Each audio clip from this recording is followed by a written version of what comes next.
Hello, everyone.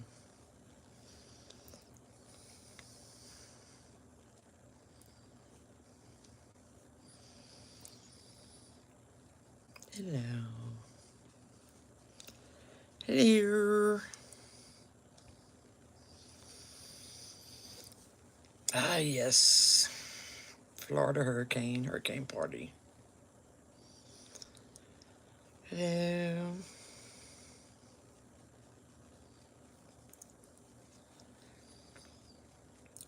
I'm just showing some show and tell stuff that I got, and I wanted to share because I'm just kind of sad. I'm in the sucky headspace.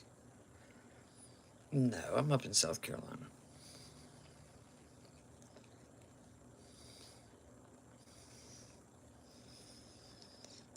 I'm in a sad headspace, so I decided to do a show and tell on pretty things until I get tired to go to bed.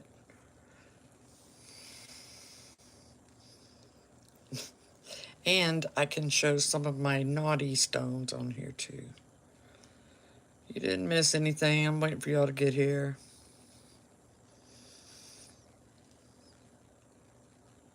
Can I send you an orca agate palm stone to my P.O. box? Sure. To my TV, but I'm here. Yeah, I'm going to show y'all all the stuff I got. I thought I shipped them all out, but then Jade showed me a bag that I did not. So I will be taking that out tomorrow. But, if there is anything that you're not happy about and you want a refund, I will 100% refund you and still send you your working, because y'all have been really, really patient with me. And I have no problem sending you the working and refunding your money. So wait till it gets there so I know that you have it. And then you can ask me and I will absolutely refund your money. I just want everyone to know that.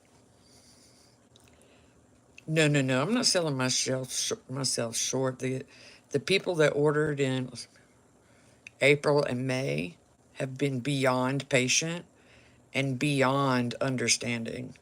And I have no problem giving them their money back.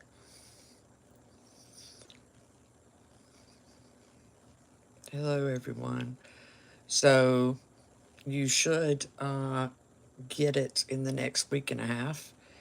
And when you get it, just contact me and I will refund your money, no problem.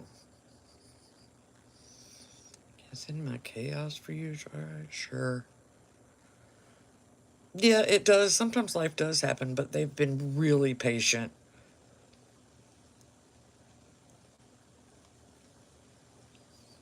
I don't care. I don't care if it works. You can still ask for a refund if your shit takes too long. This has been an extremely ridiculous time in my life. Just absolutely ridiculous. So I don't have a problem refunding anything to anybody that has been patient with me. You know?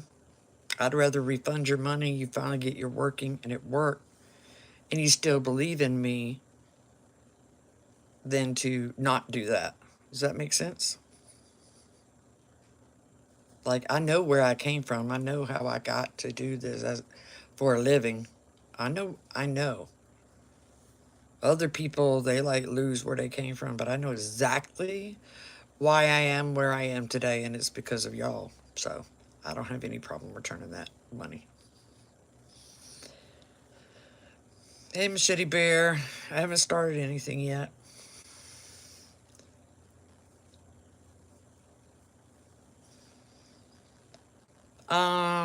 No, I'm not going to be using any energy from the hurricane. I do better if I had hurricane water, but anybody in the hurricane should gather all the water that they can.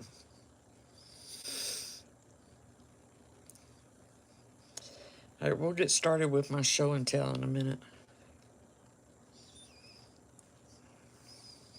The binding spell, Solomon's seal. Can I use a candle and still burn it? What? I don't know. I don't know what you're trying to say.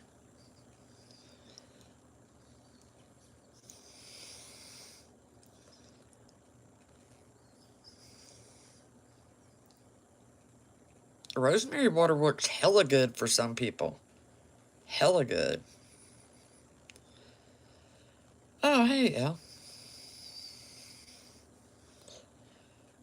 You can.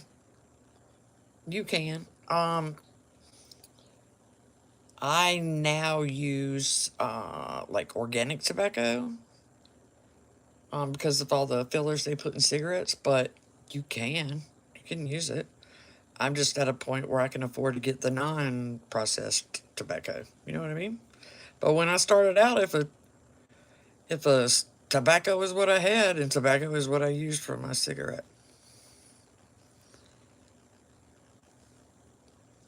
I'll use that binding spell as a candle. I don't know why not. That's awesome, L. There's a degree for that.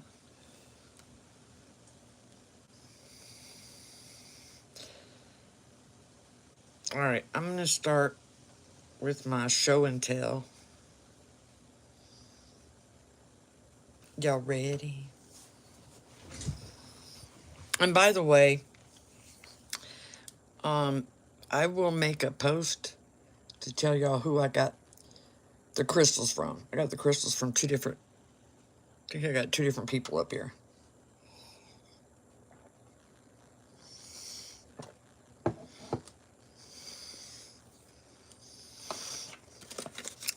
But I have a third person. Oh, I don't know the meanings. They tell me all the time, but I have to go back and look for it, or if there's one I don't know. Like some of these I don't even know the fucking name of. I was just on the live show and I knew it had something that I needed when they said what it did.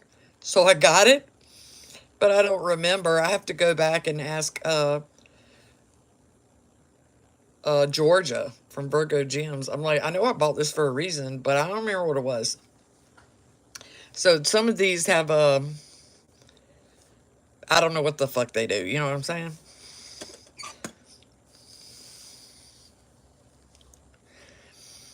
So that's why I'm doing show and tell with y'all, because y'all probably know this stuff better than me. Did I remember to wash my hands? No. All right. So the first thing I wanted to show y'all is I didn't. Let me move my light up here. I did not know that you could get dendrites in fluorite. Did y'all know that? Because I did not know that.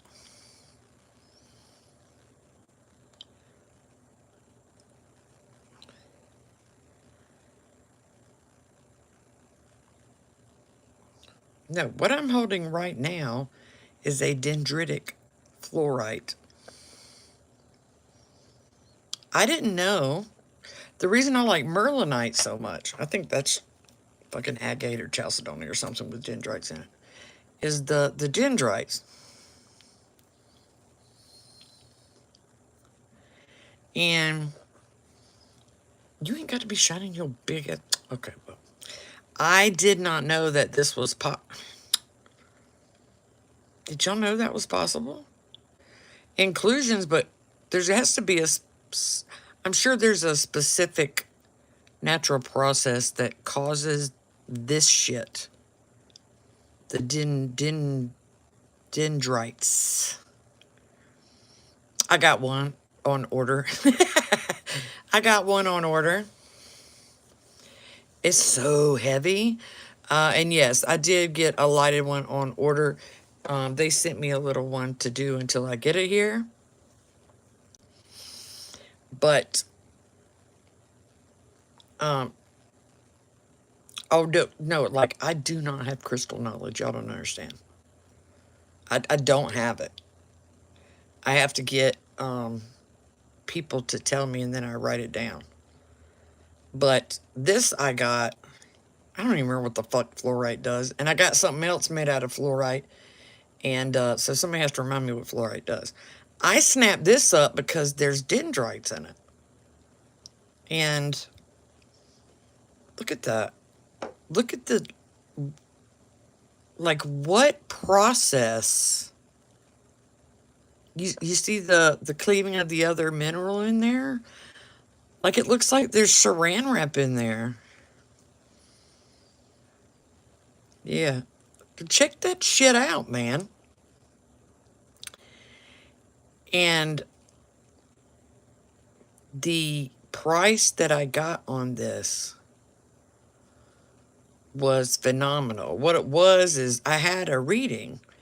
And when I do readings and y'all have shops or businesses, I go into them and look. And the price that she had for this, I was like, are you fucking serious right now? And I snapped it up because if this is a common occurrence, I'm not aware of it. I've never seen such an in-depth. That's just, look at that. And it's real as fuck. I can tell you that much. What do y'all think of this? Thank you, Sam. Thank you, Blackheart. What do y'all think of this? I wonder how the dendrite inclusions affect it. What do y'all think? I wonder how that affects it.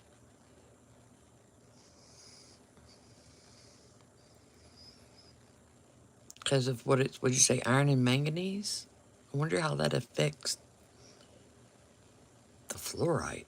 This is one of the most badass pieces that I've ever owned. Look at that. It's like you could reach into it. I'm going to show you what I got for scrying in a minute. But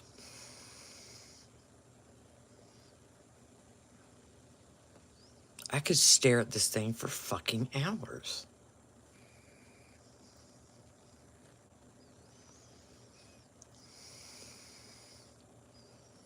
Look at that. Maybe it's just me because I'm such a nerd, but I just find the intricacy of this stone absolutely mesmerizing. Look at all that's on the inside. Like, I feel like I can reach in there. Isn't that crazy?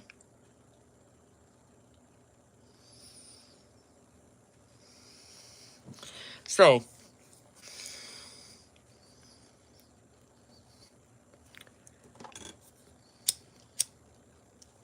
it's crazy, man. Yeah. It's just, I know what it is. Those dendrites remind me of, like, neurons. Dude, it's so clean. Look at that. I really got lucky on this one.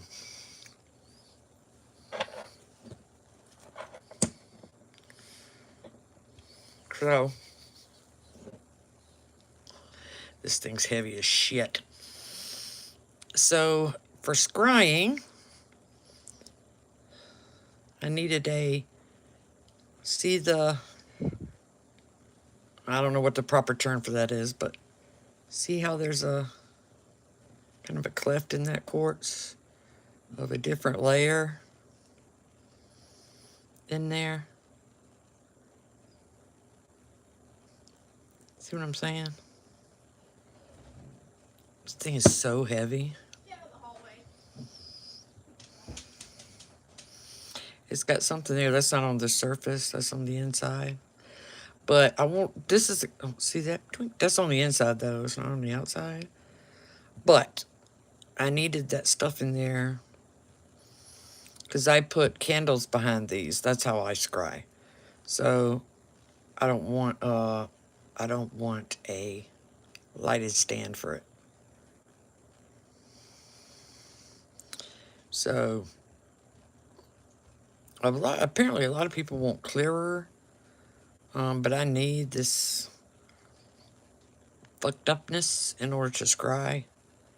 Yeah, and you put the candle behind it, and that's how you scry through this. It's cool. Whenever I do get around to setting it up for scrying,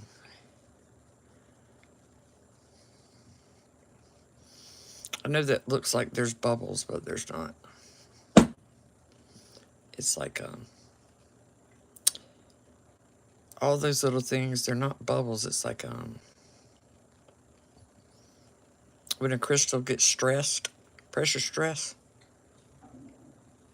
kind of shatters in. Look at that. Look, it's not there. It's there. It's not there. It's there. It's heavy as shit.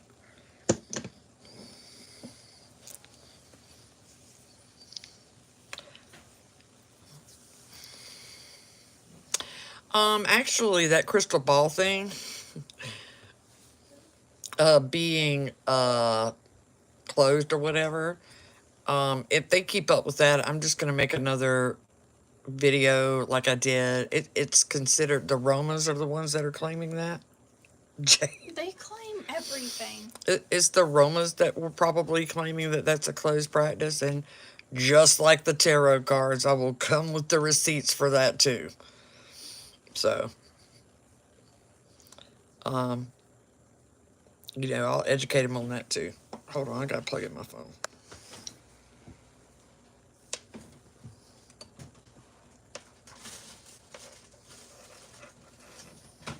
Where's my flip phone? Of course, I do spells. Yes, I do spell. All right. Lay down on the bed. So this is the next. Look at this. Look at this thing. It's massive. Let me back up. Look. Stay. Look. This is. You can see here that this is where it was in the rock. Nope. I have a post on it. And then, after these initial ones grew, something happened in the earth or whatever, and you have these start up here. So it's like 2 parts. Look at that thing. I was told that, I mean, it's quartz, but I was told you would think it starts on that end, but it doesn't. That's where the terminations are.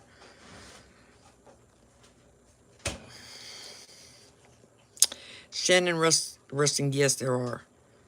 Yeah, I love quartz, but I'm screaming at someone for coming.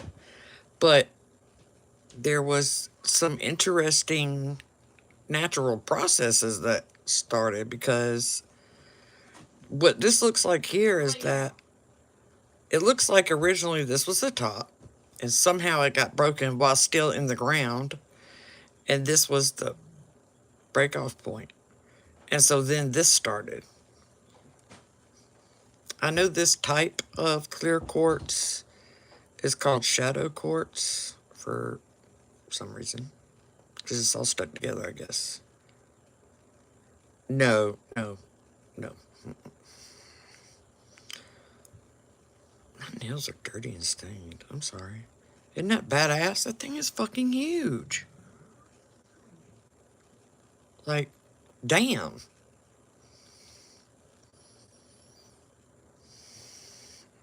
Oh, yeah. I love clear quartz. They are even proven by science to be... What the fuck? Sorry, my nails are dirty. They've even been proven by science to be natural batteries, basically.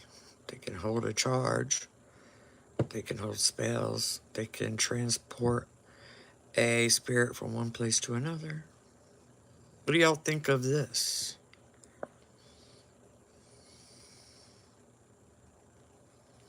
I just love the random inclusions. What? It's so awesome. What do y'all think? God, it's so massive. I swear it's fancy.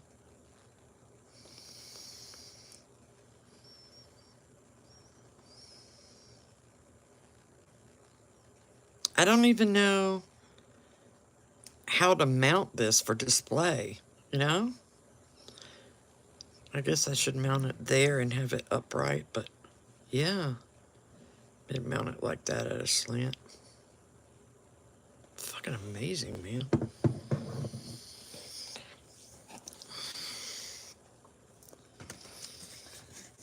Alright, so here's some smaller ones. Now this is a real legitimate... What the fuck is that?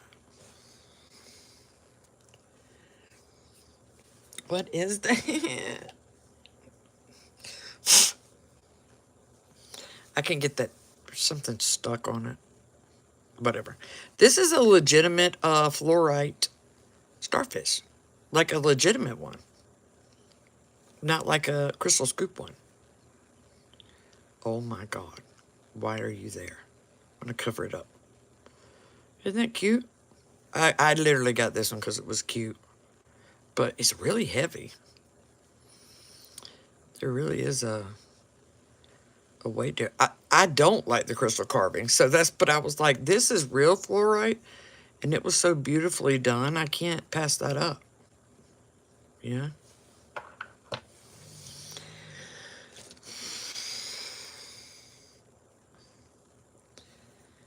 And then I got this, which is the wrong one, by the way. This is the wrong one, but it is what it is.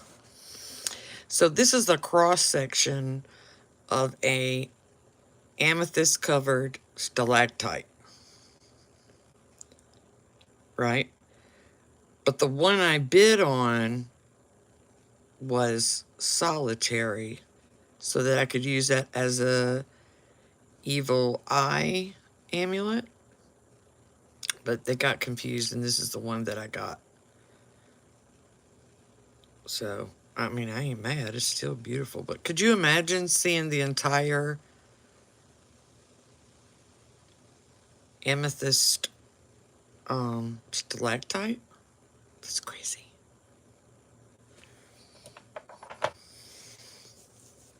Hold on.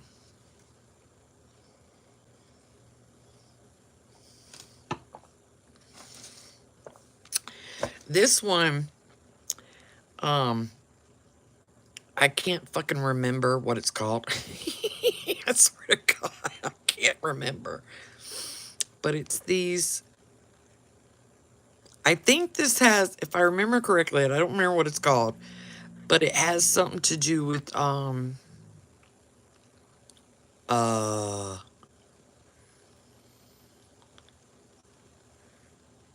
astrological shit. Right? I can't remember what it's called. Like you put it... No, it's not pyrite. It's not pyrite. I do know that. Nope, it's not pyrite. But it,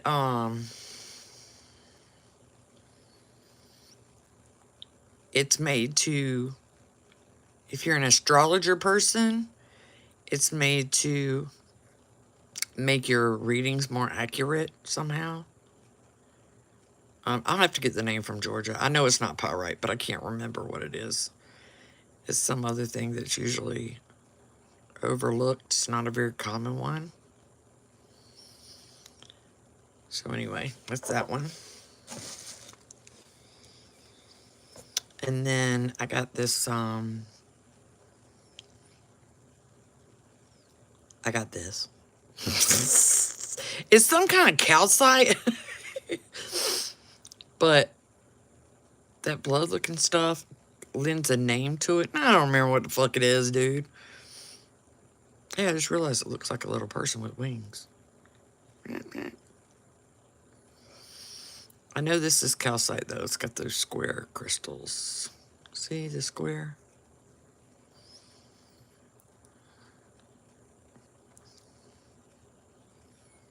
Isn't that what? I don't remember why I got it either. I don't remember what the properties are. Good thing I have a good relationship with Georgia.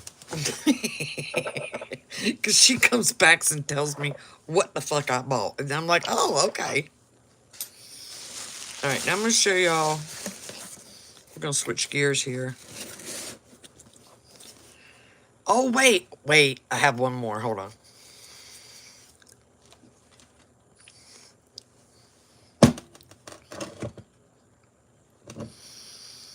I found a genuine fluorite. Oh, no, I got to get a flashlight for this one. Because you can see through it. Ping! Okay.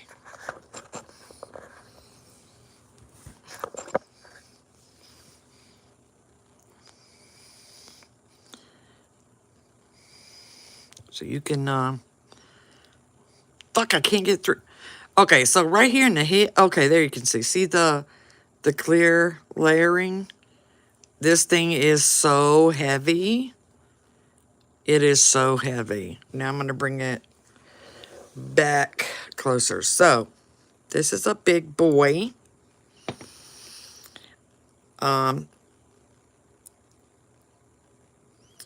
It was a steel.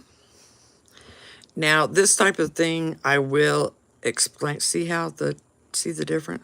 Isn't that neat? So, there is a use for this. It's not little, but there is uses for these in sex magic.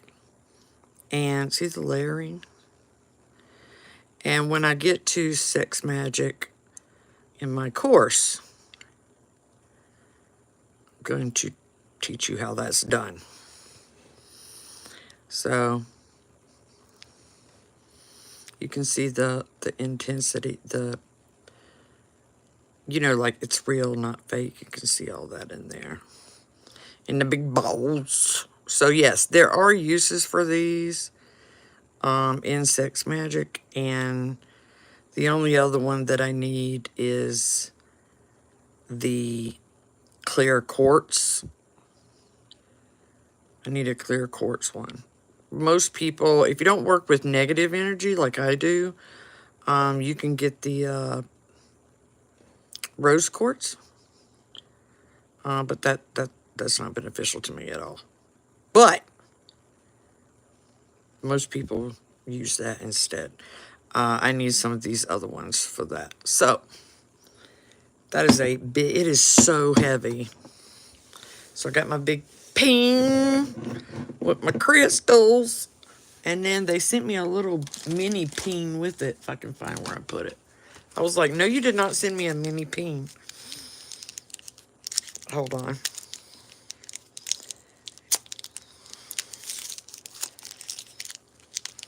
Well, it would have helped if I'd opened this before. Hold on, I'll show you the mini peen.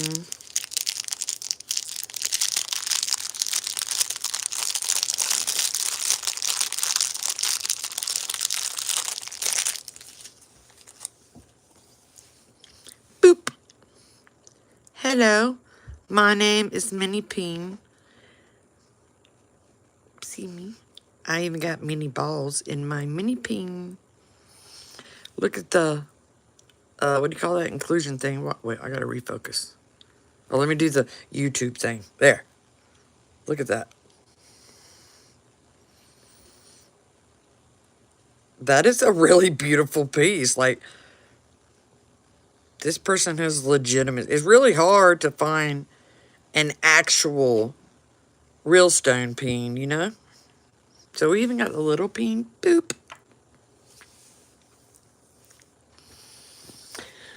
But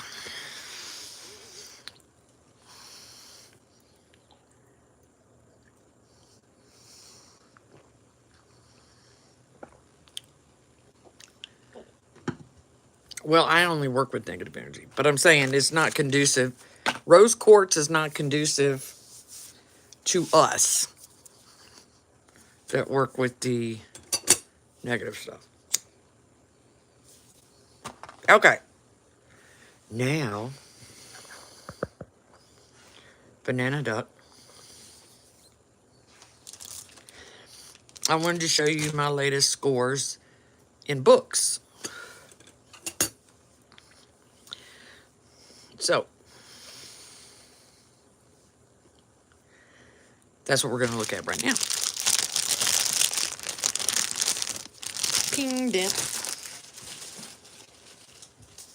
All right. I've been looking for this one for a while, so I was glad to get it. It's called The Herb Doctor and the Medicine Man. I always look for these that are pre Big Pharma.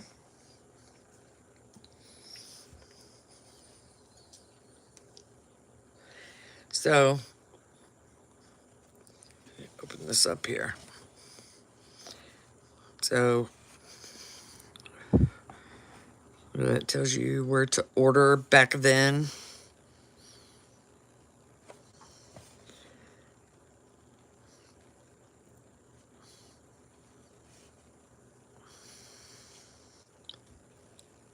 And they're like, you can have a trial bottle if you don't believe this. Look, back then, $1 a bottle was expensive, but it must have worked.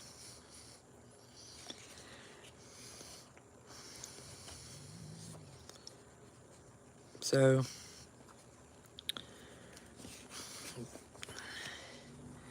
can go back here.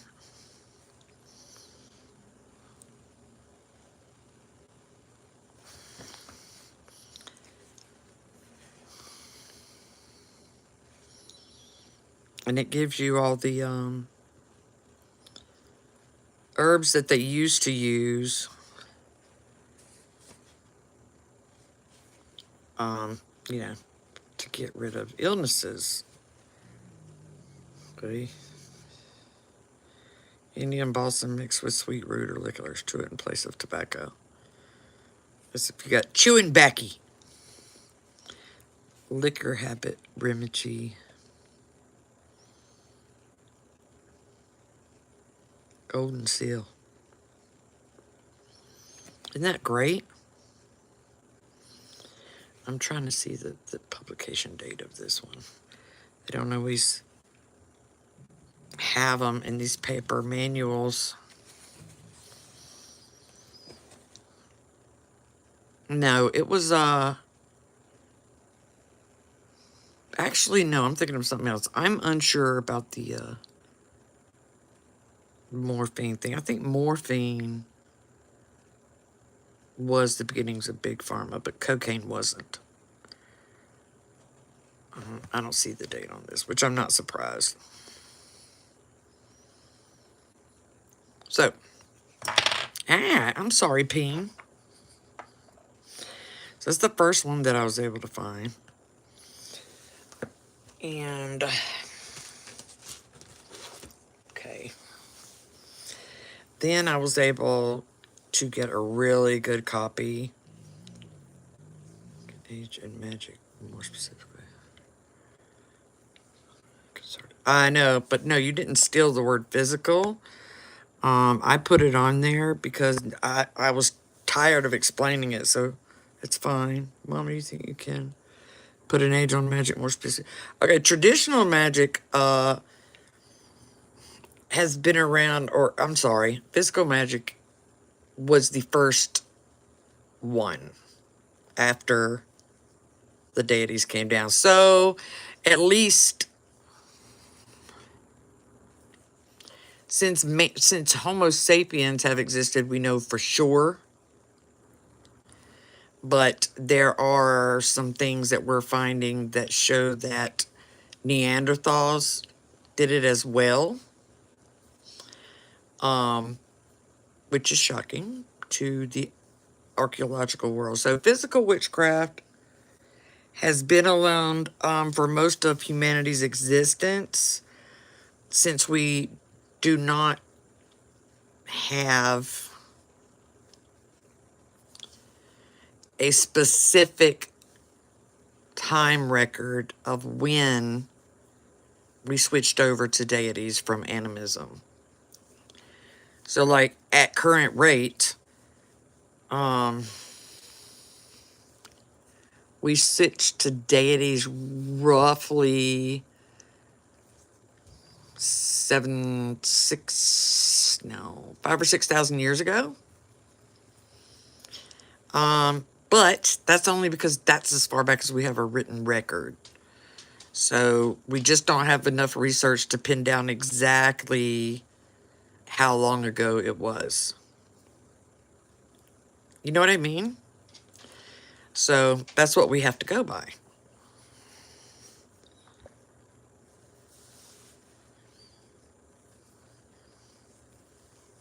Never mind, I was wrong. So we can only go by what we have so far.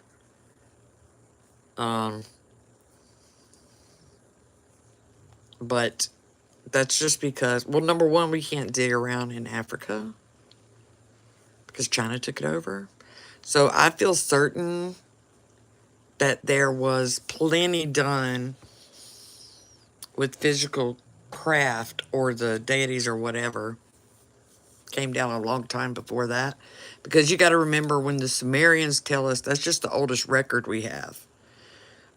But even they were retelling what was passed down to them. So until we can find an older record,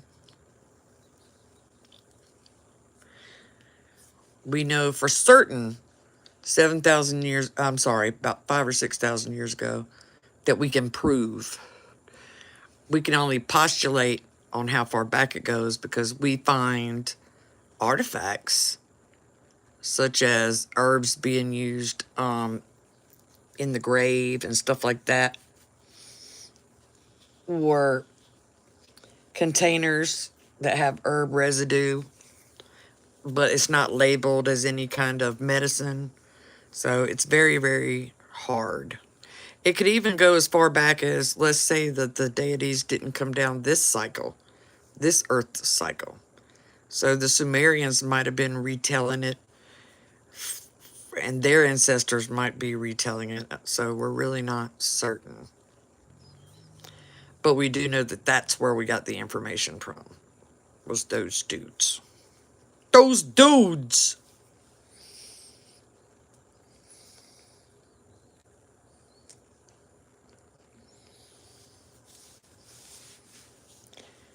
Right, but we don't know how many thousands of years ago. So it could be the entire course of humanity this go-round. It could be that they came down the last go-round, cycle-wise. You know what I mean? But, oh, wait. I just remembered something. Are you still there? A person that asked that question? So, hold on. Hold on. Let me, I know how we can get the oldest date. Give me a chance. I gotta get my computer up. I just remembered that we do have that. I can give you a date. Hold on. So let's look up.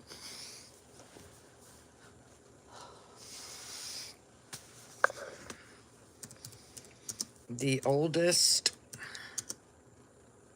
No. The longest reigning king. Whoops. Oh, fuck, I hit the wrong button. Okay. The oldest reigning king on the Sumerian kings list.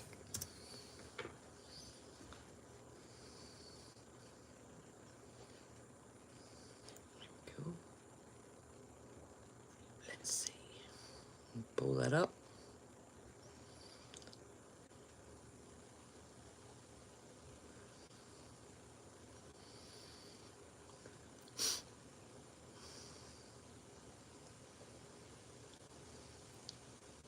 Okay, are you there?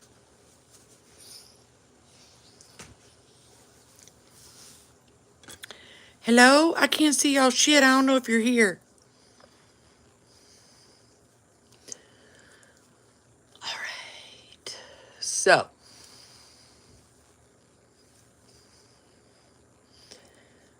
This section was...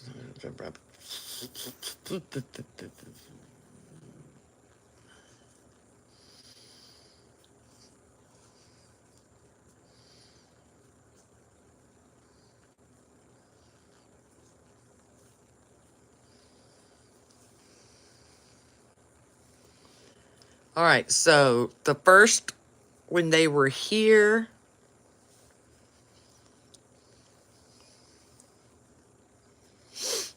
no, hold on.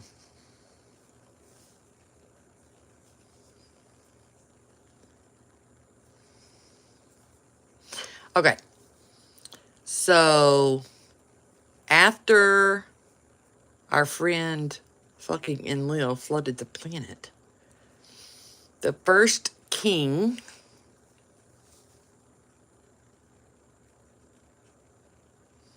wait, I'm getting the wrong, hold on, y'all.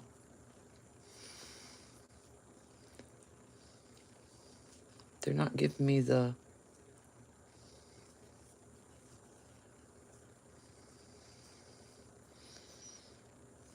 okay, y'all pissing me off. Hold, please. This is not the list that I wanted. It's not. Just show me the motherfucking list, dude.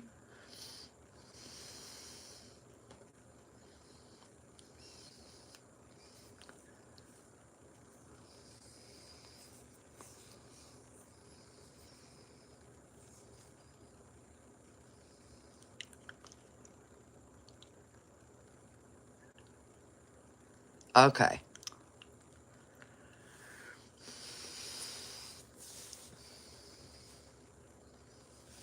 So, I got it. So, on the Sumerians kings list,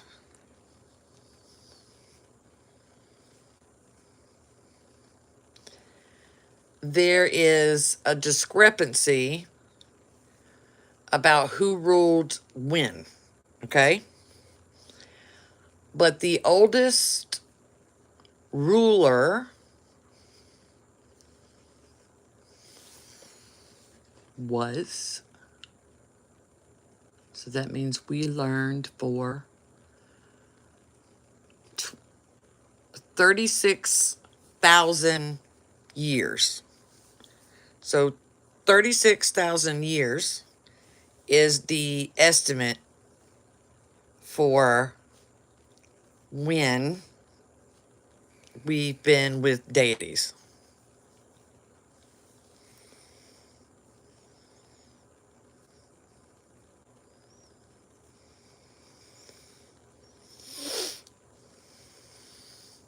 Are y'all there? You're fine. Did y'all hear me?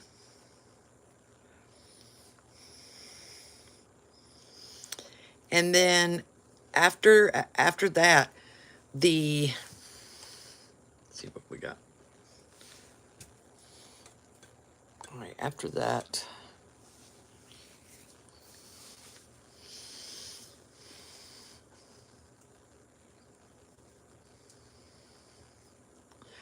oh, okay, 1 minute. Okay, the reason, okay, so not 36,000. Let me make sure I got this right this time. Okay.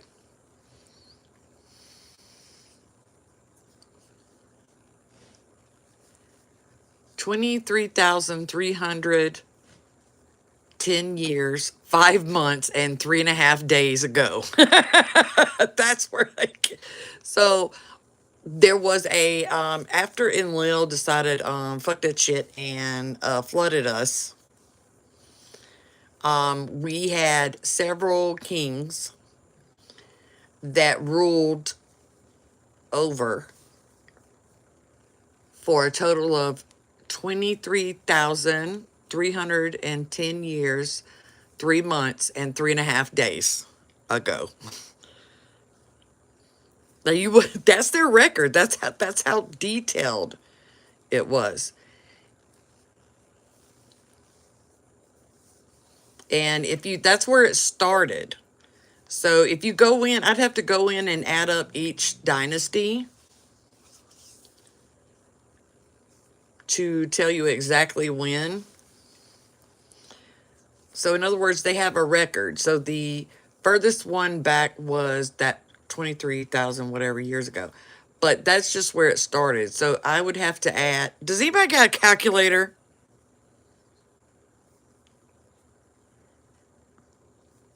Right, no, they weren't. But when they were here physically is when they taught us what we know. That was what the question was. Has anybody got a calculator that I can just ream out these numbers to so we can get an accurate listing? Because I need to add all these together to figure out how much time from today that they were here. So somebody tell me when I can start spitting out numbers.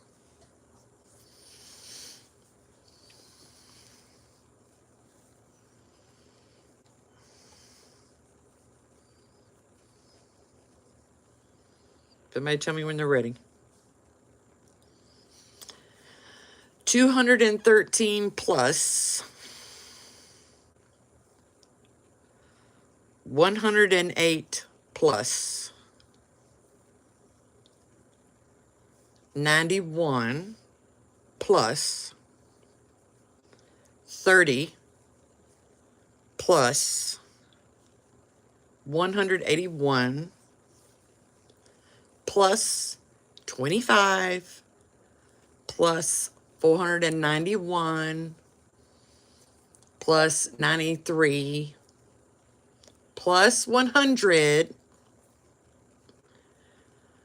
plus 136 plus 90 plus 187 plus 360 plus 3,195. We're almost there. Plus 356 plus 177 plus 2,310 plus 23,310. And tell me what that total is.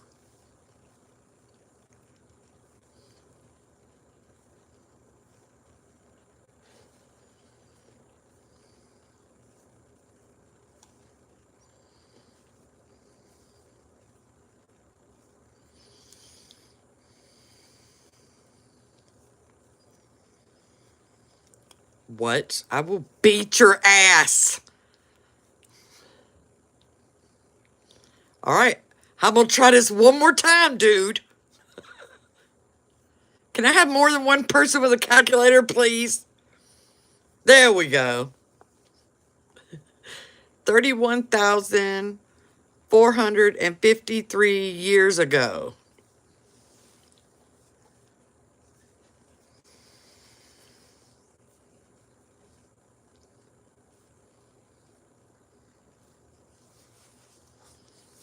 Is the post-flood rule. Okay? That is important. So somebody write down that 31,000 number. Set it to the side.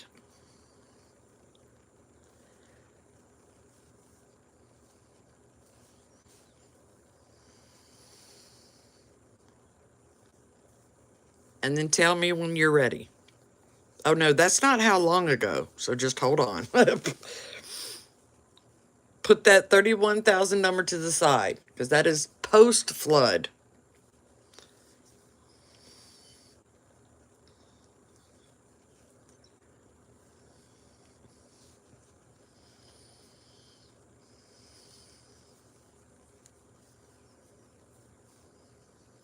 All right.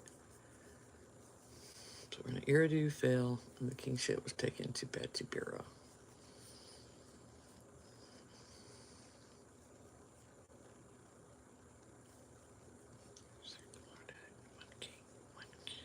One king.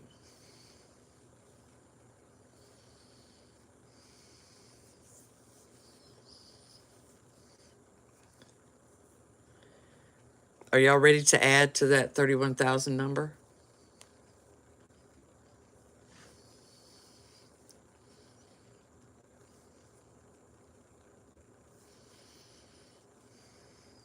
Okay. Y'all ready?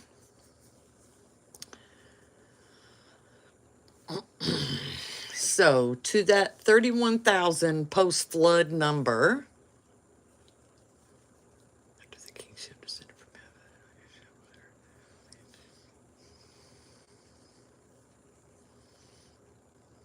heaven, Eridu fell. 43,200 plus 28,800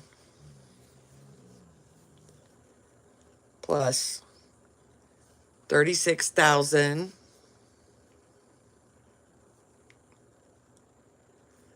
plus 108,000 plus 28,800 plus 21,000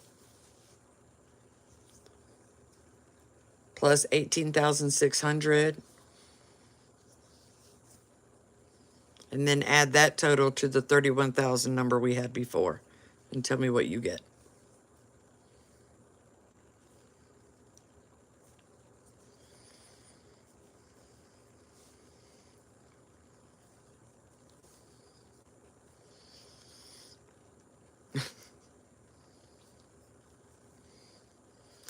Well, you don't need a brain for a calculator.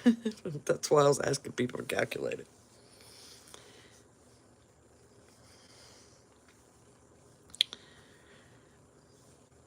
All right, so monarchy says 276,522. Mariah's Land Forever says 315,853.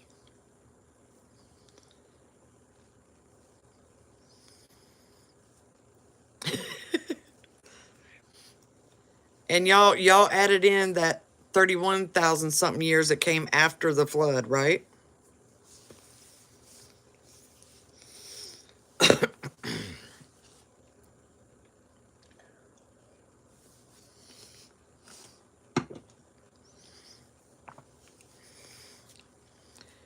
How you get 173,943? Fuck.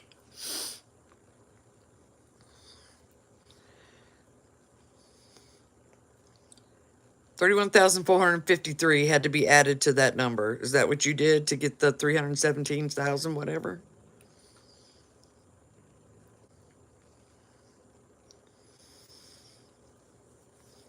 I know, Tori. I'm just 31,453 was the original number. I see you dropped out. But it needed to be added to all that shit that I just spit out. So what's that total?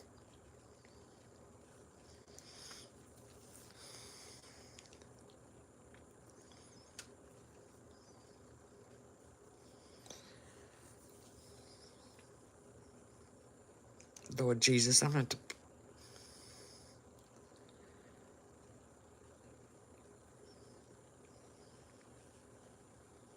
I don't know if they were practicing or not. It was different individuals that taught us different things. It wasn't just teaching us the craft and the herbs.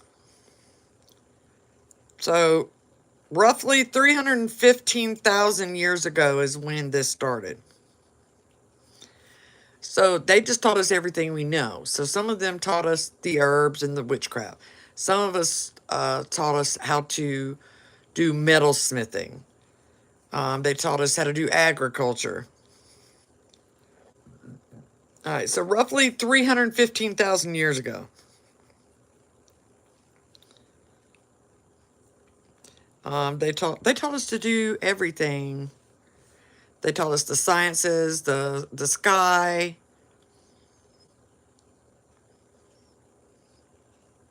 My brain is meant for mathing, but I'm sad today, so that's why I asked somebody else to do it. So anyway, Brooklyn, roughly started 300,000 years ago, 315,000 years ago.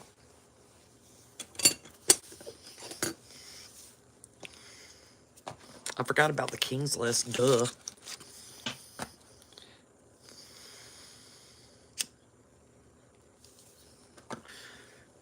All right, let me get back to what I was saying. So,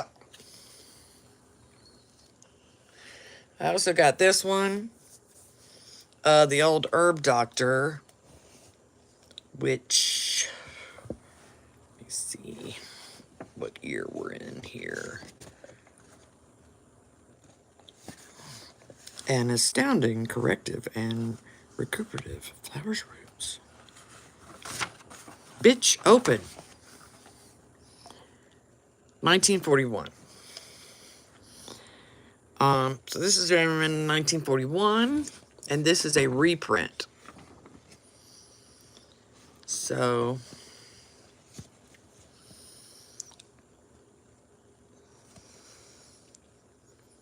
the organic substance of plants. So they go over the different shit in the plants.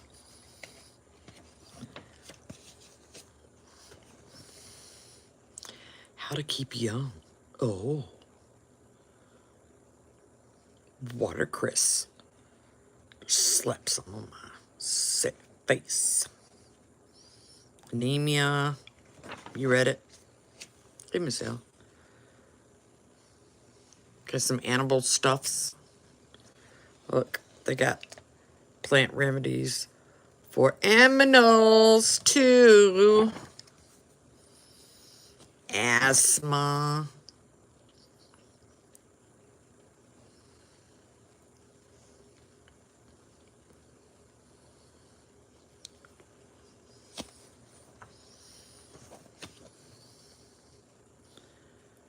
Gentian root.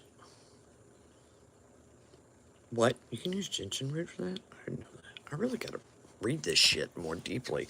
All right. And then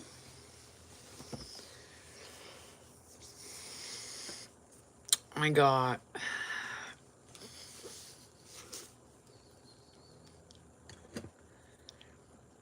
this one. And if you notice, these are similar, but they have this on the cover for a reason. It was roughly 315,000 was the total. So, I mean, it's clear who we got this information from here. Marca. We're like, I'm gonna steal your shit.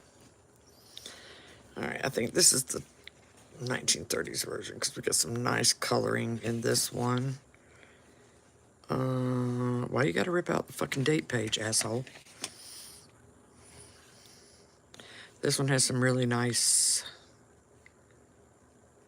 drawings in it. Really nice illustrations in this one.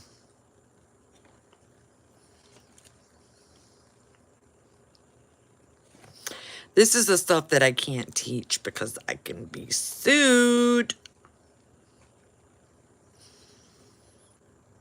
But the best information is on these pretty big pharma things. But this one I think is the one that I was like salivating to get. And I was so happy I found it.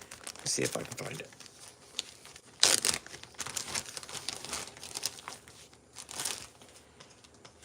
I think this is a reprint pamphlet. Don't you break apart on me.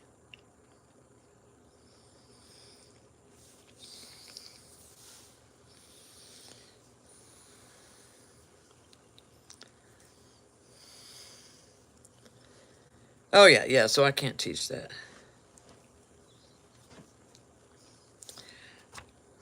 Okay. This was very hard to find. That awkward black girl. It's so silly. And,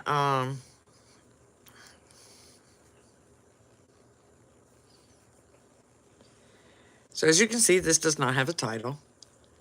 Because it was reprinted in secret. And this bitch was hard to find.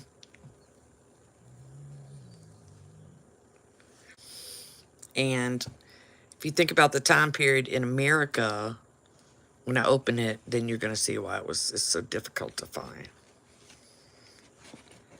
Bitch! Let me try this again.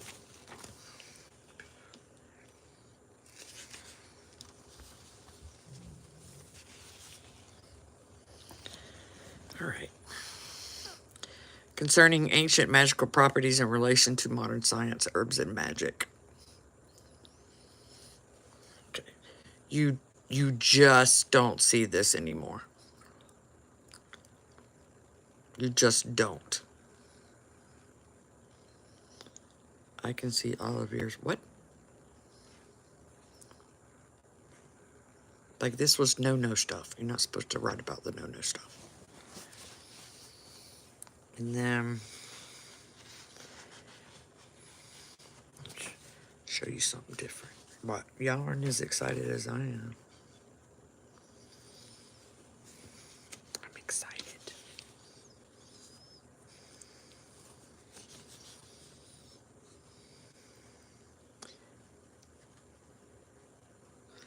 So,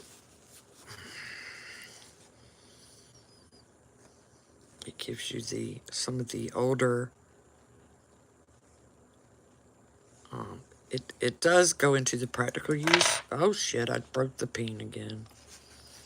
But it will give you some of the more ancient aspect. Finding that last one. Well, Adam and Eve root. So, and what I like is that they are focusing on, in this pamphlet,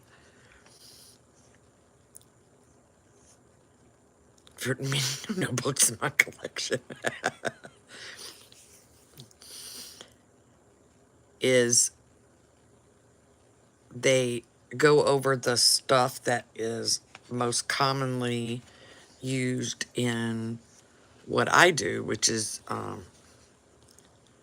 what came over from the cunning folk originally. So it is very beneficial. The reason I get these is to confirm what books have been saying, the correlations have been saying, what did they say? I used to eat these as a child. Tiny and joint and bell shaped. Look at that. How cool is that? I used to eat these cheeses as a child. The something something is tiny and that looks like joink and bell shaped. How about that? So the reason I like to come across these is because I like to confirm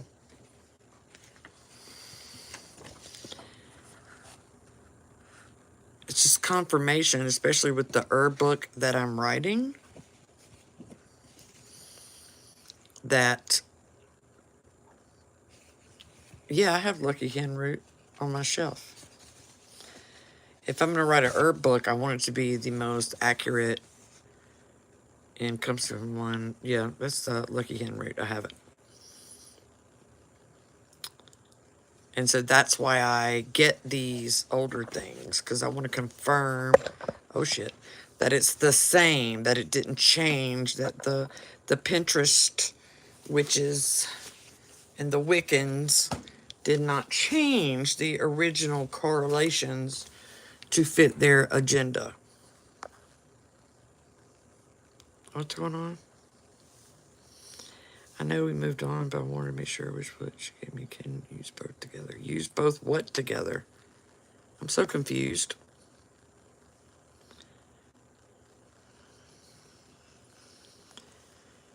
What the fuck? 729,000? I'm confused. Miss L is saying this. Monarchy is saying they're sick. I don't... Can you use what together? That ended up being way bigger than I thought. So I'm not even going to make it for Christmas. That's probably going to come out on January of 2022. That is a fluorite dildo.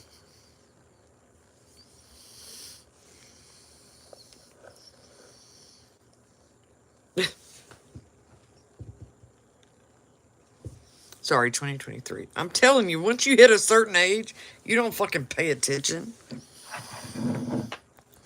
You're like, I don't know what fucking year it is. Sure.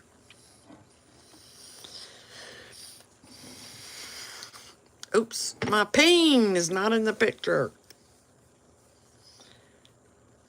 I don't know. Can anybody ask what they were asking again? I don't know what the hell you're talking about.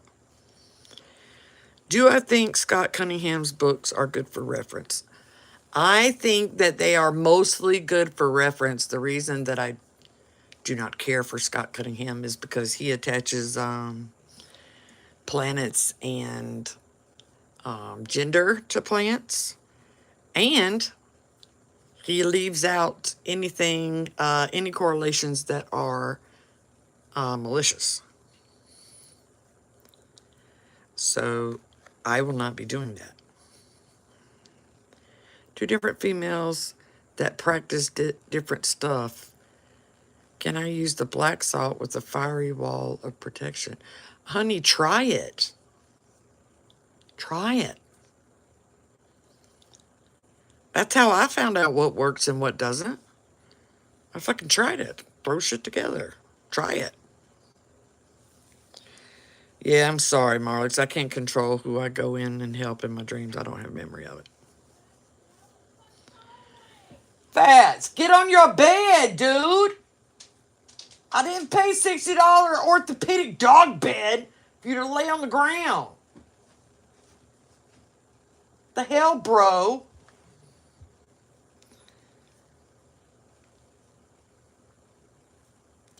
So can I go ahead and throw in a pre-order for the book? No. When I'm closer to a published date, then I will do that. But we need to stop what they say. I'm telling you, they say that all the time. When I get closer to a published date, well, first of all, it'll go on private. The advertisement will be private. I mean, not private. Friends only post first. Every time, that's right. $60 orthopedic dog bed.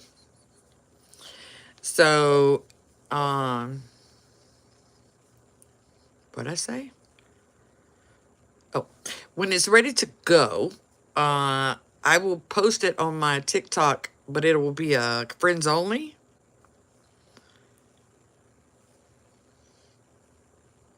In the beginning, for a week or so,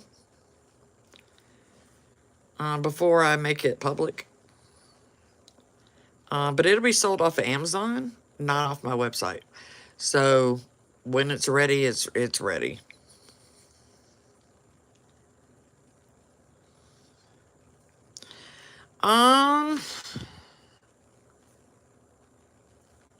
Well, here's the thing. The ones that I'm making through self-publishing through Amazon are simple, right? So I'm listing just the correlations. I don't give a fuck about no fucking gender of a plant or what damn planet it's aligned with. So here, let me turn this around. I was able to go back. I wrote down the nurse criteria. I put a calculator on my phone. Tori is determined. Hold on. And I'll turn the phone around and talk about how much. Hey, Dark Forest. I'll turn around and talk about how much the thing's going to be.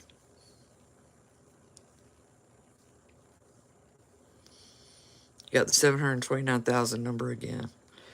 Damn. So, roughly a little over 720,000 years ago is when we started physical witchcraft. All right, I'm going to turn around. Don't say nothing about my face. I'm going through a lot right now, and I want to talk about it. I've done enough emotions over the past 4 days. I don't think I've taken a shower in 5 days, and I don't want to talk about it, okay? Now that we've clarified that. Do we understand the rules? We are not discussing my appearance.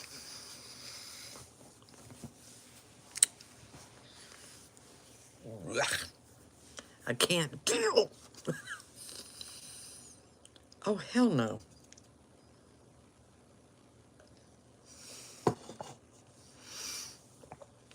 I love you too. I don't think it will be past 50. I cannot see it being over 50. Oh, you should have seen me last night. You'd have been seeing damn eyeballs all swole shut.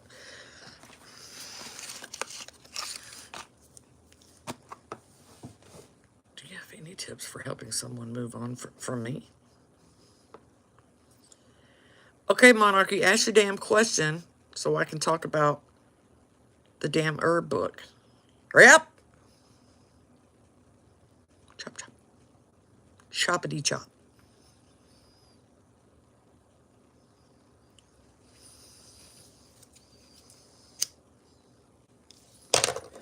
While I hold my big fluorite peen.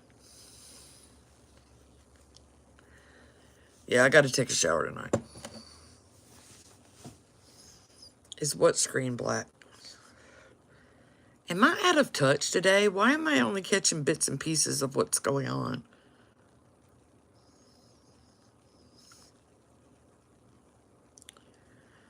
I'm still waiting on Monarchy's question so I can move on.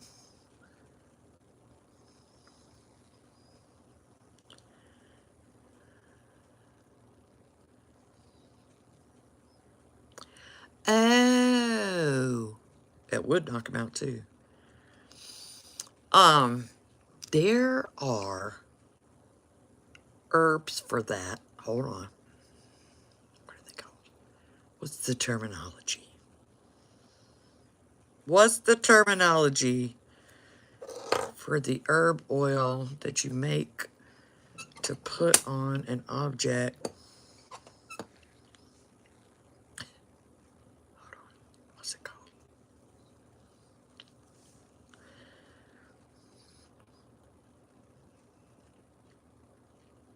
Anoint is close, but there's a specific word that they use in the old witchcraft for when you consecrate.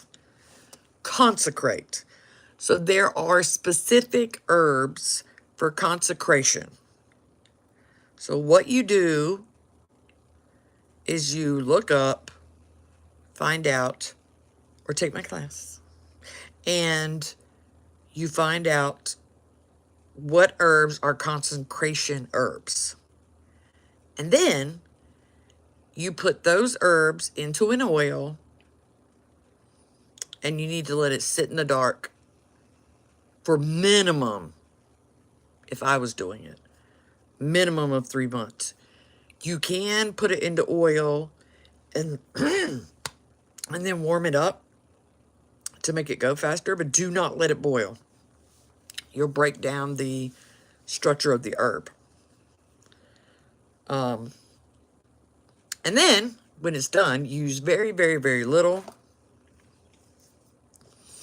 to consecrate whatever it is that you chose.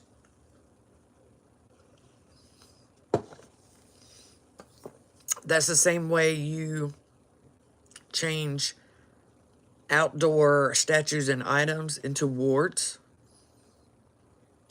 by consecrating it and inviting a spirit in if they would like to take residence and be your ward.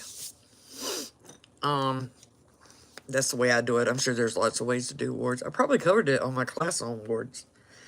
But you can also do it to items you wear. Yeah, bunch of stuff, but the word is consecration herbs.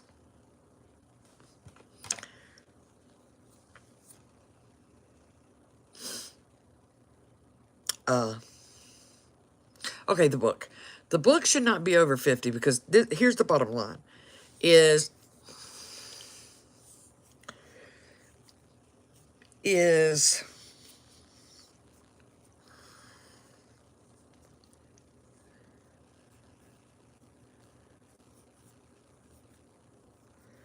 y'all really not gonna let me talk about my book, are you? Erin, Irish Princess. Well, that's why there's no pace in my school, Erin. I don't give a shit how long it takes you to do stuff because all I care is that you learn it. I don't care if later down the road you go, hey, I learned this in Witchfoot School XYZ. I don't care. I just want it learned. That's all. I want it to still exist when I'm gone to pull more people away from Christianity and Islam. But who was the next person? What do you do when your familiar is in another place than you? Like, state, etc. My ex-husband has him and refuses to let me have him. I'm having dreams and strange feelings. What should I do? I'm going to get back to the book.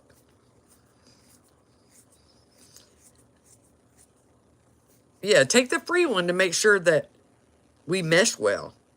Because you have to be able to learn from me and my way of teaching. That's why I have the class free. Okay.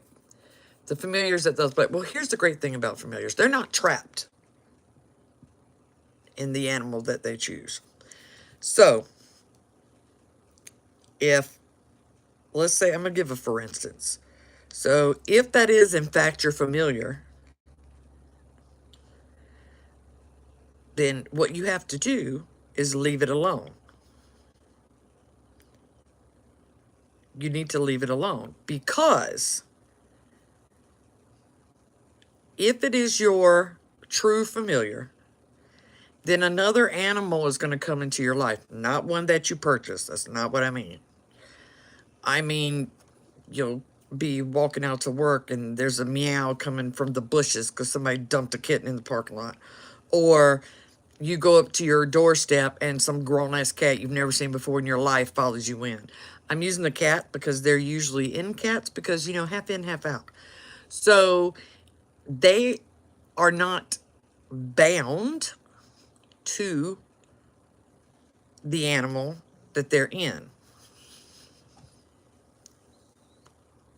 So if it's actually your familiar, they will find their way back to you. You don't have to do anything to get them to come back to you.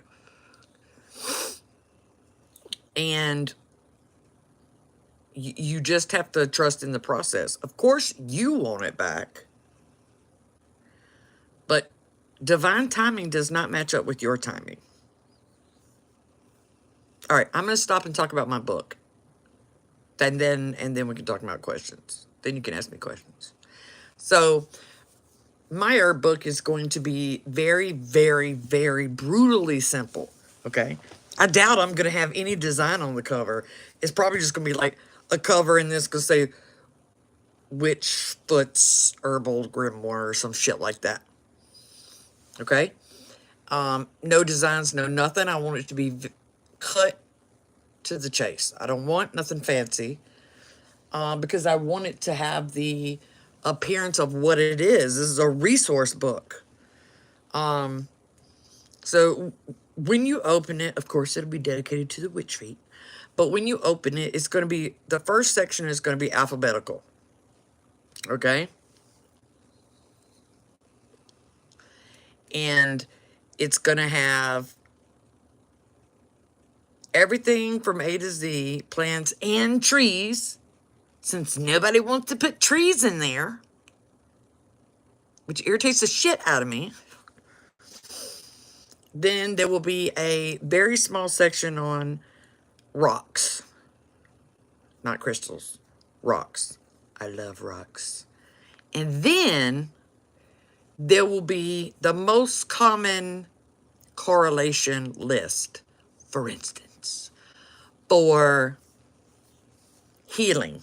So the section will say healing, and it'll give all the herbs in the book. That wind need to calm down. It'll give all the herbs in the book for healing.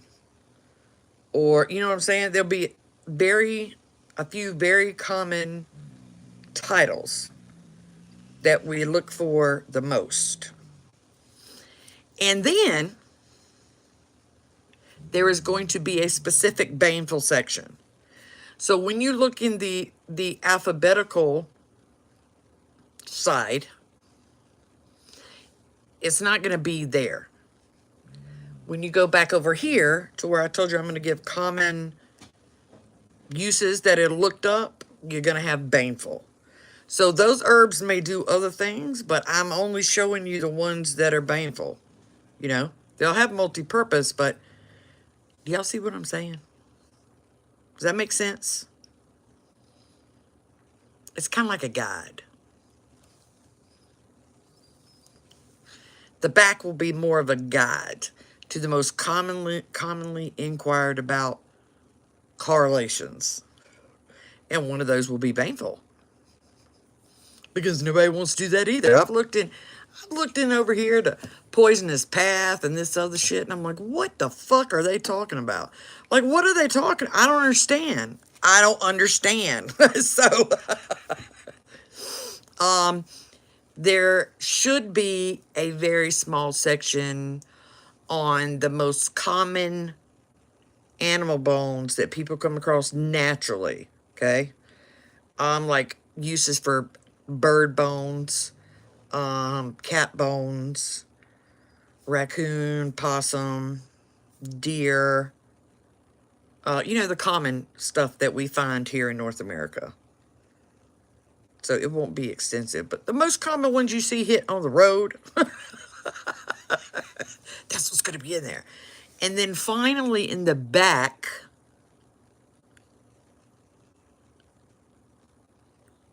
is going to be hidden the herbal abortion pamphlet. That's going to be tucked into the back. It will not be listed on the table of contents. It will be tucked in the back because the pamphlet is too small for Amazon to bother auto printing. Yeah, all that stuff. Field mice and different birds. But it will tuck it in the back of my book. So that's going to be stuck back there. The exact copy that is for sale right now on Amazon as an electronic download will be in the back of the book.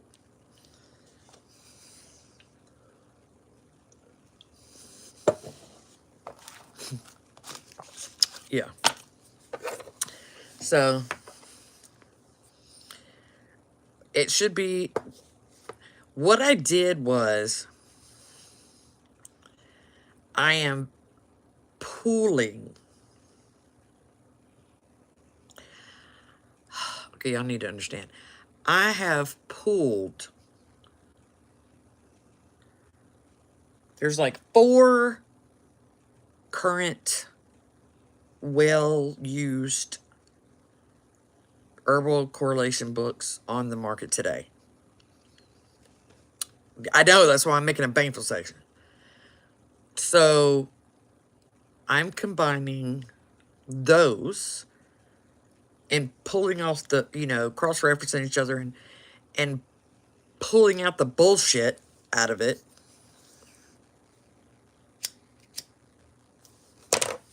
Oh, that's cool. No, Aaron. Oh, we're not on TikTok. My TikTok gives you direction. No, Aaron. Go back to the website. Go to my account. It's going to ask you to log in. Log in. And then go to my classes. It'll have a drop-down menu. And the course is there. And you click on the course and you watch it right from your phone or computer. What was I saying? Oh, so I pulled all of the, I think there's four main publishers that have herb books that, what? How can I support you? Existing with me is plenty support. Don't worry about that. Y'all's vibes go a long way. What is stuck in my back? I can't focus. Okay, so I pulled together the four most common herb books used today. Then I pulled every supposed Baneful book, which was a joke, but I used that to wipe my ass. And then I pulled all of the codex of stuff that I have in my own, of my own. Okay, so, because I noticed a lot of the things that I have in my codex are not in there, are not in those books. And I was like, what the fuck? But there's also, I also have a lot of herbs that people don't use that often. Because I don't know, they just don't. I really got to get whatever this is out of my back. I'm sorry. What is it? It's gone and I don't know what it was. It was foreign. So I have a lot of herbs.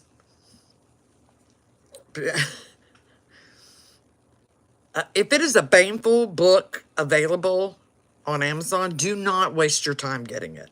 It's a joke.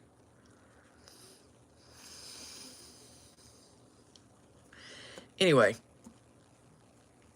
where was I? Somebody help. I'm so tired and emotionally just exhausted. What was I saying? What was I saying?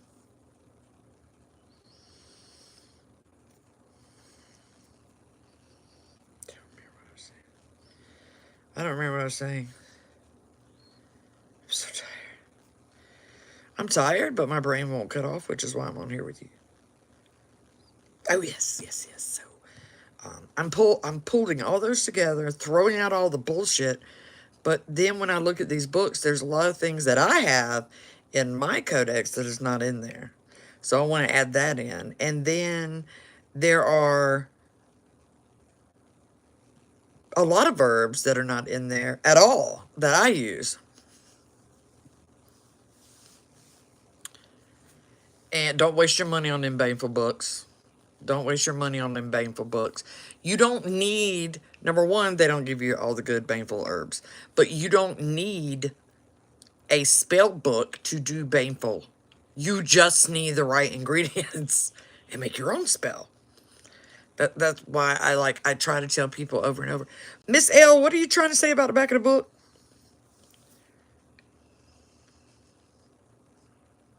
But anyway, so as I started putting this book together, and I was like, okay, this was a lot bigger of a bite than I thought. Because I'm trying to make it the most comprehensive herb book that will be used over and over again. Oh, also, below each letter in the book, after each letter, I'm providing several lines so that the person who buys the book, when they find something that is not in the book, they don't have to scribble it in the side. There's a place for you to write that down. Oh, after every single letter, there's a place for you. There's going to be several lines where you can write in the herb that you found out about that is not in the book.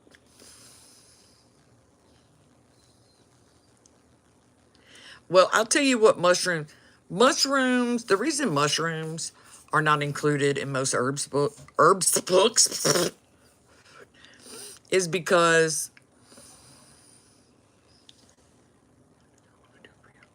I can't do a pre-orders through Amazon.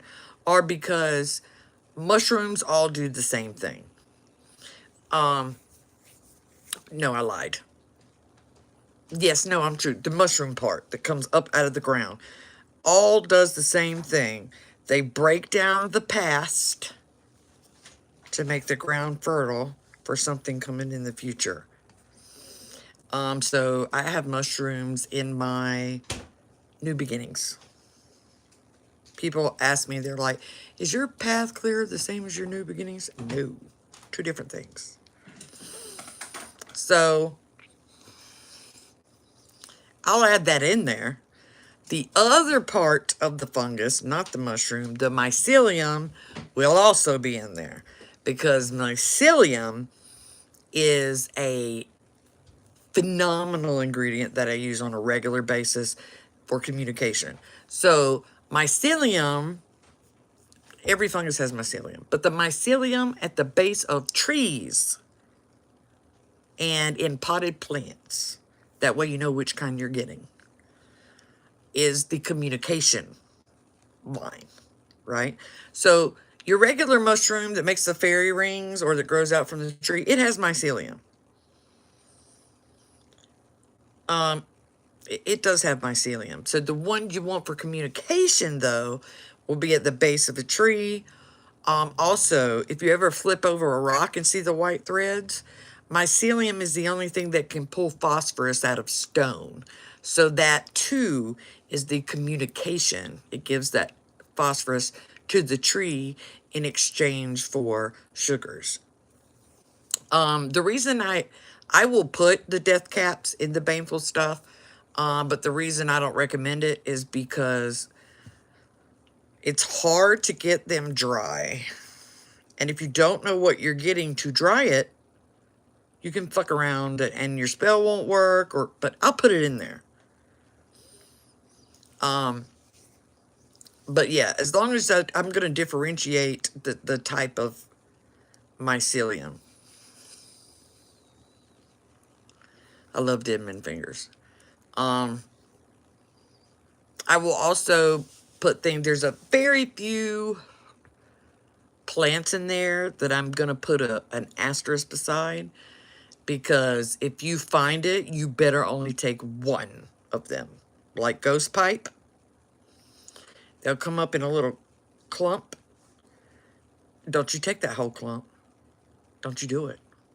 It's going to have a little asterisk, so that if you find it, you take one stalk. Don't take that whole plant. They're just too endangered. And it's rare for them to come up anyway. So, but there's very few of those.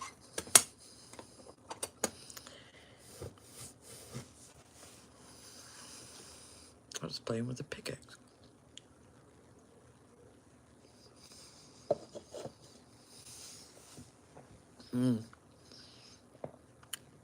I am trying to make it be the only one that you need. The reason I will not be including herb correlations from certain practices, obviously the ones that are closed I'm not going to put in there, but there's also some that are what I call, people say they're not closed, but you go through an initiation. You may not know it, but that family is putting you through an initiation. The herbs that will not be included in here is the ones that you use in those types of practices, because it's not based on correlation at all. Those herb mixtures like hot foot powder, remember how I got on y'all's ass for hot foot powder? What are you doing? What the fuck are you doing? Is because that combination for hot foot powder is only recognized by hoodoo and voodoo spirits. So if you go making your hot foot powder out of those hoodoo ingredients, you ain't done nothing but like protected them, okay? So it's physical witchcraft does not have to do with spirit delivery. A spirit doesn't have to recognize it. That's why it just does what the herb says it does. The end. And I was like, well, y'all need to stop.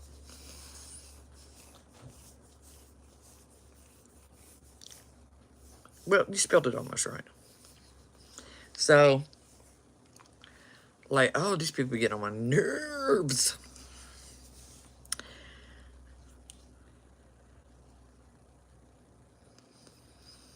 Yeah, it's just I don't understand. Now I'm all for experimenting with new things for their physical reasons. That's an idiot that says folk magic isn't witchcraft. That includes all of powwow and Appalachian and everything else. Tells him shut up. What was I saying? Oh, I am all for experimenting with new things that didn't exist when we were originally taught stuff. So, like, for instance, if you want to do a sweetening spell and you were looked down and you were like, oh my God, I have a sucker wrapper. Like trash. Fucking throw it in there. See what happens. It didn't exist then. So we don't know if it'll work or not. Unless you try it. See what I'm saying?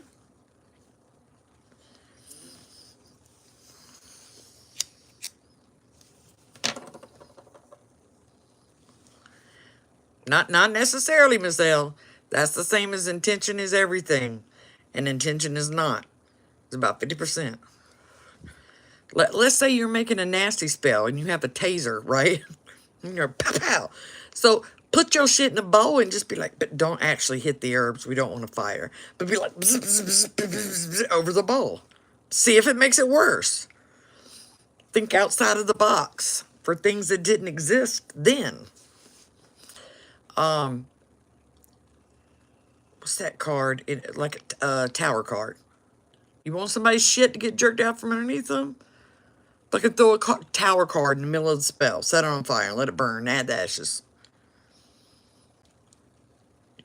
Just because it didn't, because we don't have a preface for that. It didn't exist then, in the beginning. So try it.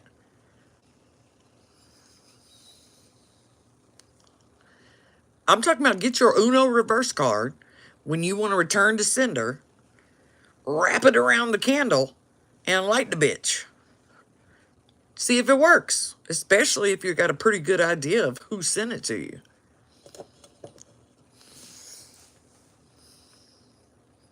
Exactly, monarchy, exactly. You have to try those things.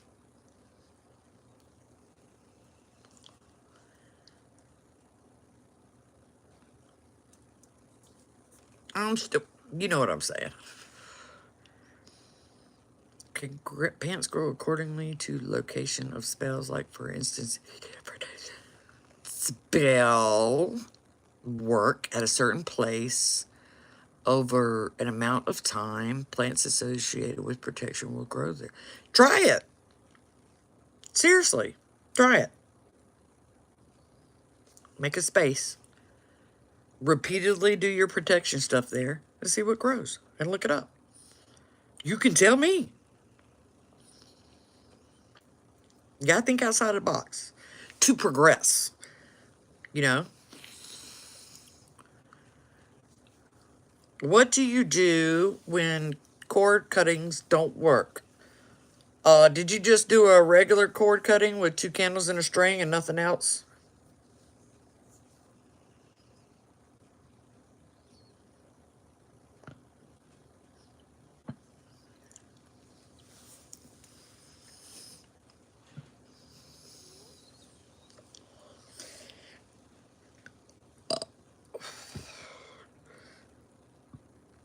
Actually, I do if you go fabulous.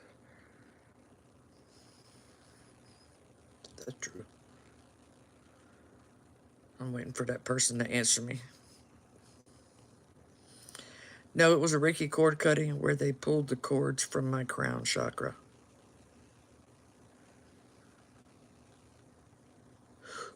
Okay, how do I say this? How old was the practitioner that did that cord cutting?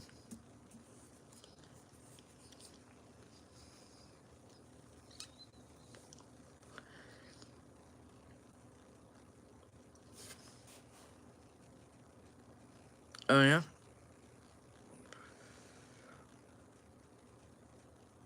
Stevie, try it. Then they suddenly come back later. Well, that was your people letting you know. She has been saying for years. Okay. Can you tell me what the cord cutting was for?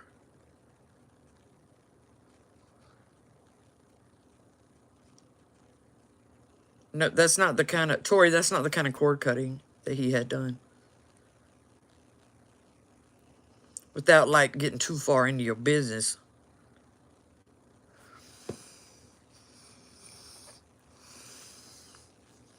There are specific herbs, Stormfire, if you want people to go away.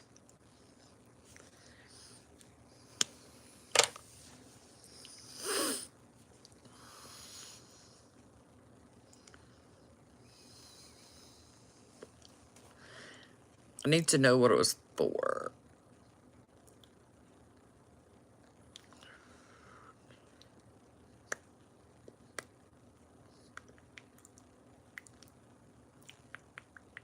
To cut cords with my ex, who I broke up. And it was extremely traumatic breakup. And I wanted to move on, but my ex is clinging on. Okay. So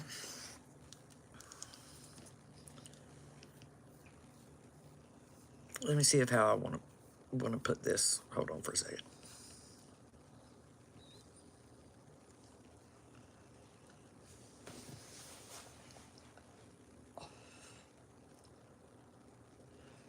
So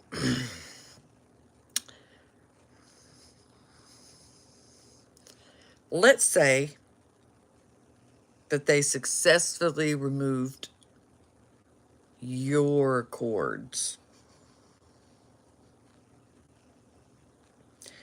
That doesn't mean that his cords were cut. Do you feel personally you're still attached to him or her? Like you feel inside it didn't work because you still feel that he has or they have power over you, or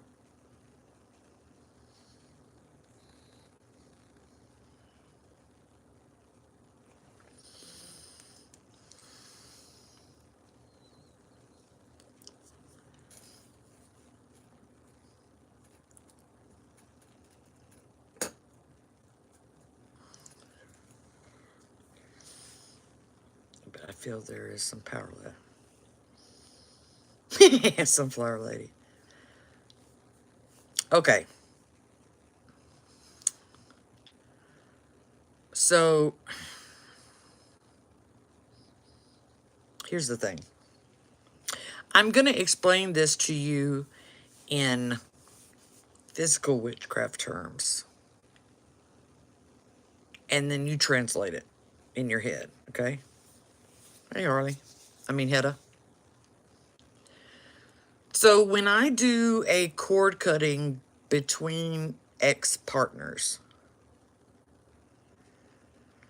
I use a very specific herb that coats the string between the candle that severs the psychic connection as well.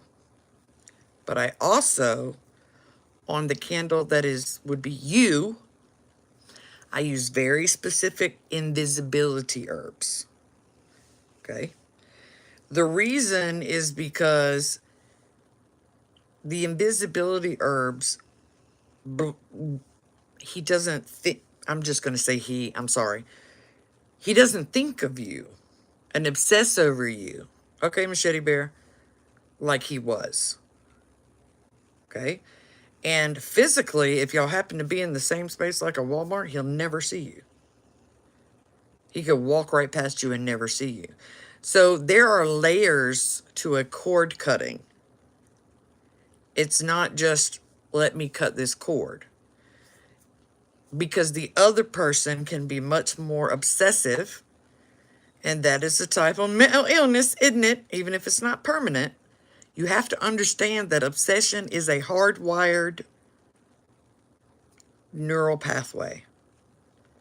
It's the same one that we use when we're addicted to a drug, addicted to a game show, whatever. It is a neural pathway. And the only way to make that go away is to make that neural pathway atrophy. That's what happens when you quit a drug, or you quit a bad habit, or you quit a person. But in order to do that, they have to not think about the thing that they are obsessed with. And that is where the invisibility herbs come in. So if I just did a cord cutting with the ingredients that do the psychic break, that doesn't stop it from restarting, because the person is kind of obsessive. So there's layers to it. A lot more layers than people think. Sometimes when it's not that situation, you don't have a psycho, and you yourself are hung up on somebody, you can do just the 2 candles and a string. You know what I'm saying? Because it's more of a symbolic magic, and it's on you, so your intent is a different strength to it than if you're making a spell for something else. Okay? So it may be that the cord cutting initially worked fine, but if it didn't cut off this neural pathway. So if you feel like the cord cutting was reasonably successful and they didn't charge you an insane amount of money, and you want to go the Reiki route, or Reiki, however that's pronounced, go back and tell them to make you invisible to his mind. That would be like, I don't know what they can do in Reiki, but that would be the Reiki version. You need to become invisible in his mind, not in his thought processes. Or you can always pay me. But I'm just saying, you can go back and do it that way. Now let me go back. People were talking. There should be a labyrinth cord cutting. You have no power over me. I've actually used that as an example, Hedda. I've used that as an example for someone who wanted to do it themselves, but was unsure, and I reminded them of that scene. Darn, can a cord cutting be done with a food?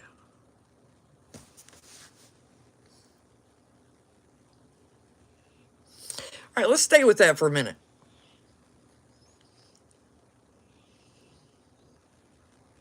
Let's stay with that for a minute. Hold on. Chill. Chill with the comments. It was not first mentioned in the Adventures of Sabrina. I'll come back to you. Let's take that. Let's take, can we do a cord cutting with food?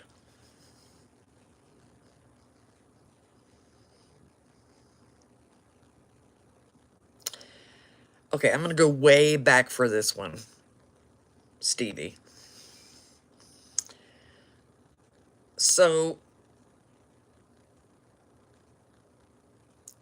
I gotta be tactful in what I'm saying, because I don't want to. No, I don't want to. No, this is using food.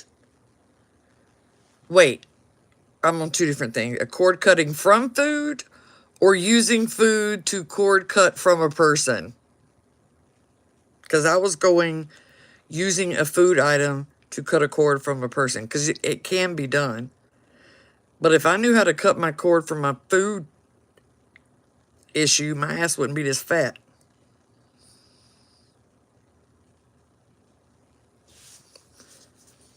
So you got to specify. You mean from food?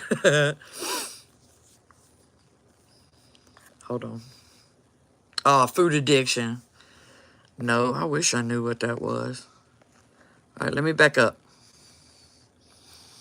Do you think it's bad to manifest your past life partner, lover, reincarnation to come back to you in this life? Yes, because that's none of your business. If the higher power, divine, whatever you want to call it, if that person is supposed to cross your life again, they will. If you start interfering with that shit, you're going to earn yourself more lifetimes. Mama Foot, what is the easiest spell to ever do? The easiest spell to do depends on the person. Someone tomato vines, you can feed them the cord cutting. That's good. What do you think of people saying cord cutting? No, it wasn't first mentioned in Sabrina.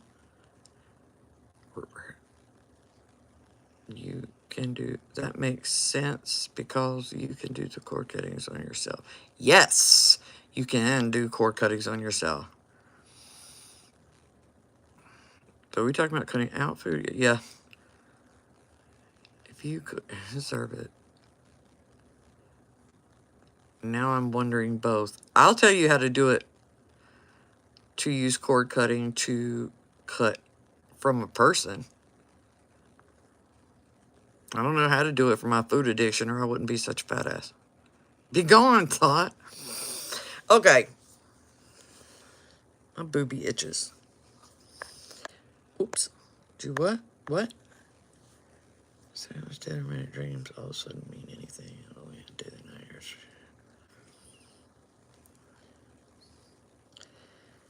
I mean, if you're having better ones instead of fucking nightmares, I wouldn't question it. You know what I'm saying? My booby's itching. Oh my God. Okay. I got to be very careful on how I explain how you can cut a cord with someone using food.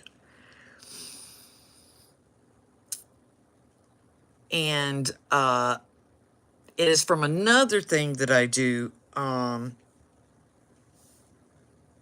Okay, so anyway, there's a way to see, which I'm not going to teach you, so don't ask me. There's a way to see directly who is putting black magic on you. Okay? Not black magic. Malicious. Malicious magic. Malicious. And you can go in to this thing and pull the piece out that represents the person that did this to you. Okay? And then you take that piece of stuff that represents the person that did that shit to you, and that includes the malicious working that they sent, and you get a piece of food. I don't give a fuck what it is. You know, what do we always give our dogs? That fake cheese. You put it in there, you wipe it off, and you wrap the food around it. Okay? Ideally, you would feed it to a pig.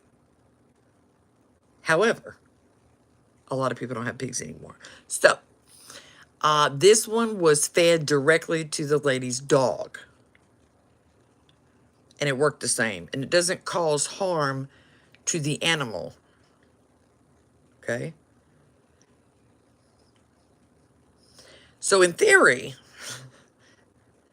I'm thinking that if you wrote the person's name and birth date, or you had some DNA, like hair or nails or whatever, semen or vag juice, you could also stick that in there. And your intention is to be cut from them. And you could feed that to your dog. Or a pig if you have a pig. Do I know why they chose pigs? No, I do not. But that is a very, very old thing from a practice that I can't discuss. So I'm thinking, if you can do that with the spell, with the person who did it in the spell, that you could do it with a person. orange or having orange on them just because I'm a fire sign.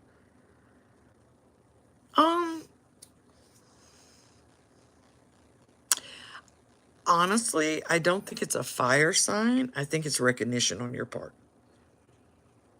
You know what I'm saying? So if the first one was orange, yeah, strangely. So if the first one was orange, then all the others will probably be orange or mostly orange. Well, yes, Stevie J, they did, but it comes originally from something else. And then got passed down. But I can't discuss the original thing.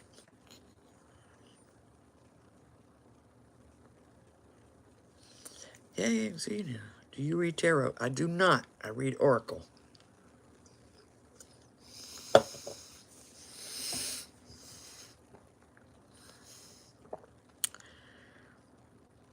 I know. I love pigs. Oh, that's awesome. The egg yolk had what looked like wins, growths, lumps.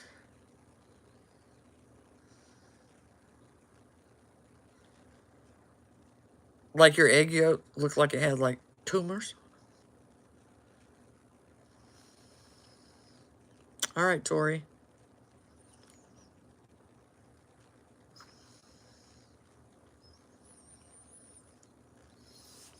I actually, I will tell you the, oh, okay. You need, that's something that has to do, well, okay, let me back up. I'll tell y'all in a minute why I quit eating pork. What did you say before you, did you do anything to the egg or talk to it or tell it what to show you before you did the egg reading?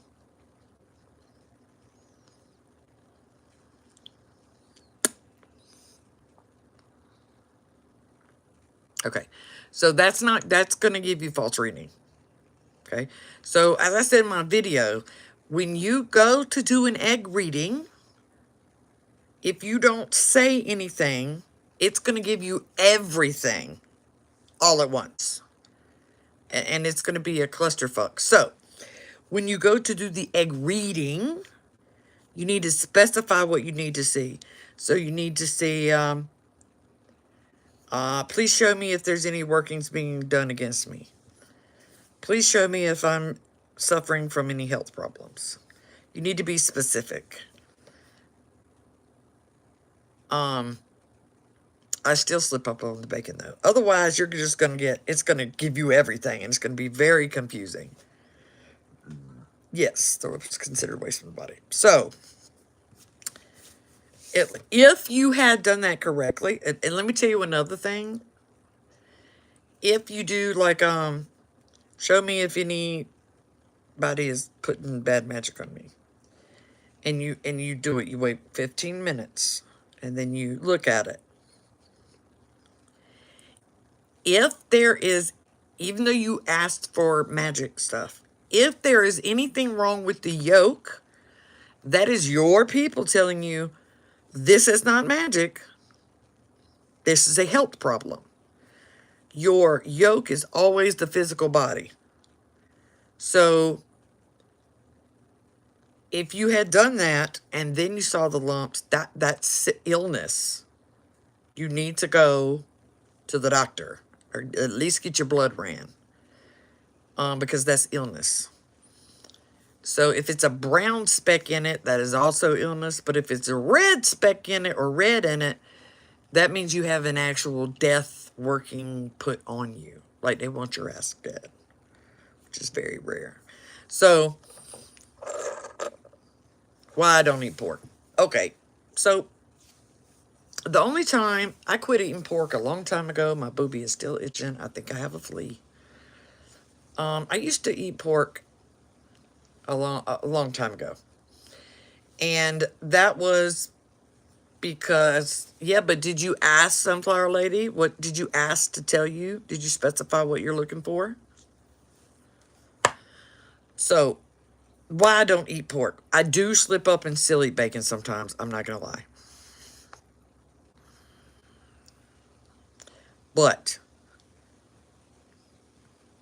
I will eat hand-raised pork, and I'm going to tell you why. I'm going to tell you a little story. It can be any egg. Egg readings, it doesn't matter the egg. It doesn't matter the water. None of that temperature, none of that. I will eat hand-raised pigs, and I'm going to tell you why.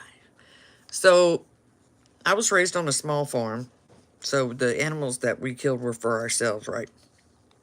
There's another reason why I don't. Okay, basically, at this point, I'll eat chicken every once in a while, but if it don't come out of the ocean, I don't eat it. But anyways, so when you raise your own pigs, they don't suspect you. They don't suspect you are going to unalive them, okay? And so when that day comes, there is no stress or fear when you unalive them. And the meat tastes 100% different.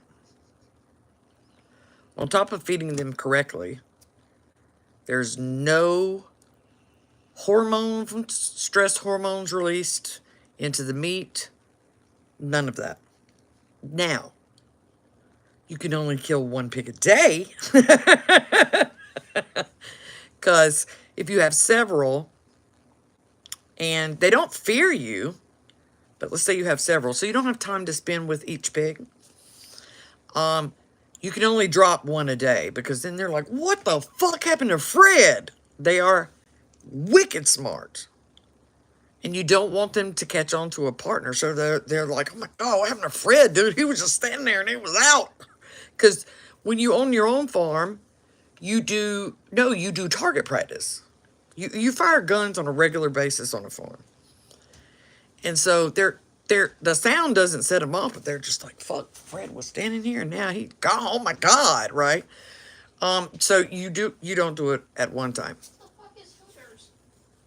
That's just the bag of the food that goes to Mom's. So when I was on my own in a place where I could have a couple pigs, I'm much more caring. Some people don't understand how I can do this, but I got 2 male pigs, and we neutered them. And I got them. Oh, can I have some tea? There's nothing behind that bag. If you're looking. Where's my pineapples? Up a shelf. No? No. Okay, then they're behind the bag. But I could have sworn I moved them up a shelf towards the back. I could have sworn I did that. Because you don't eat the peaches, right? I don't eat peaches. Okay, so we got 2 pigs. And I neutered them. And I knew what we were going to do with them. So, in my opinion, if I am going to kill you and eat you, and you don't even know I'm going to do that, you should have the best life that you can, but still not a pet. So, did you find him? Yeah. So, my 2 pigs had everything. They had a pool, they had a large area, they had food all the time, they had toys. I did interact with them, but not so much in a pet way. But like I would come in and I would scratch them and put the stuff that keeps the pig louse away. And in the warmer months, I'd put a sprinkler over there, because if you're going to eat something, its life should be very good. And I actively target practiced in that area because I knew what I was going to be doing. So they had zero fear of the sound of gunfire. And when it came time to butcher them, to kill them. I brought my guy friend at the time over who was supposed to help me. Clayton? Yes. With a 223 rifle, because I was like, these guys have been fed really good. Good night. They got good, strong bones. I need them to go down right away. Well, when he opens the bin, the pigs are like, hey. They come up and they're like, hey, what's going on? What's up? What's up? And so he lowers the rifle and the pig sniffs the rifle and he was like, I cannot do this. And I was like, what? I was like, he was like, it bothered him. It bothered him. And then he was a farmer. And so I was like, just give me the rifle. Give me the rifle. And so I went into my garage and I got some dog food. That was their special treat. And so I dropped the dog food down in front of the first guy. And when he went down to eat it, I raised the rifle and I shot him. He dropped. They were so used to gunfire that his friend that was right beside him never missed a beat. He's still eating dog food. Still eating dog food. And so when you shoot him, you have to pull him out really fast in order, because he would not let me slit the pig's throat first, which is ideal. But we had to pull him out really fast and lay him at an incline and then cut his neck to try to get all the blood out. But Clay would not help me at all, just cut the pig's neck. He was like, absolutely not. I'm like, they don't, it's shock. They don't feel that. He's like, absolutely. I'm like, whatever, dude. So we were able to kill both pigs right next to each other. And they never knew it because they had such a good life. I made it stress-free. That meat I ate. The pork I ate.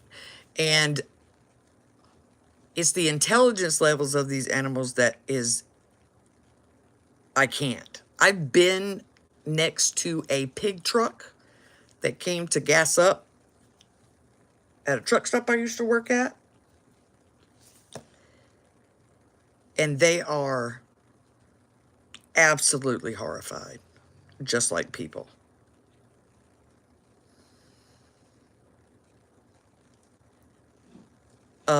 The meat that we get at the market is, you don't understand how bland it is until you eat a properly happy small farm raised animal. And the thing is, all meat used to taste like that because meat used to be gotten from your local farmers. So they ate correctly. They weren't fed corn or soy 24,000 days a year. And on top of that, what they release, you're eating fear. That's what you're eating. You're eating terror and fear. And I understand that a lot of people can't help but to eat that. We're not made of money. You have to eat what's given to you. I just chose not to eat it. Yep. We raised our own chickens too.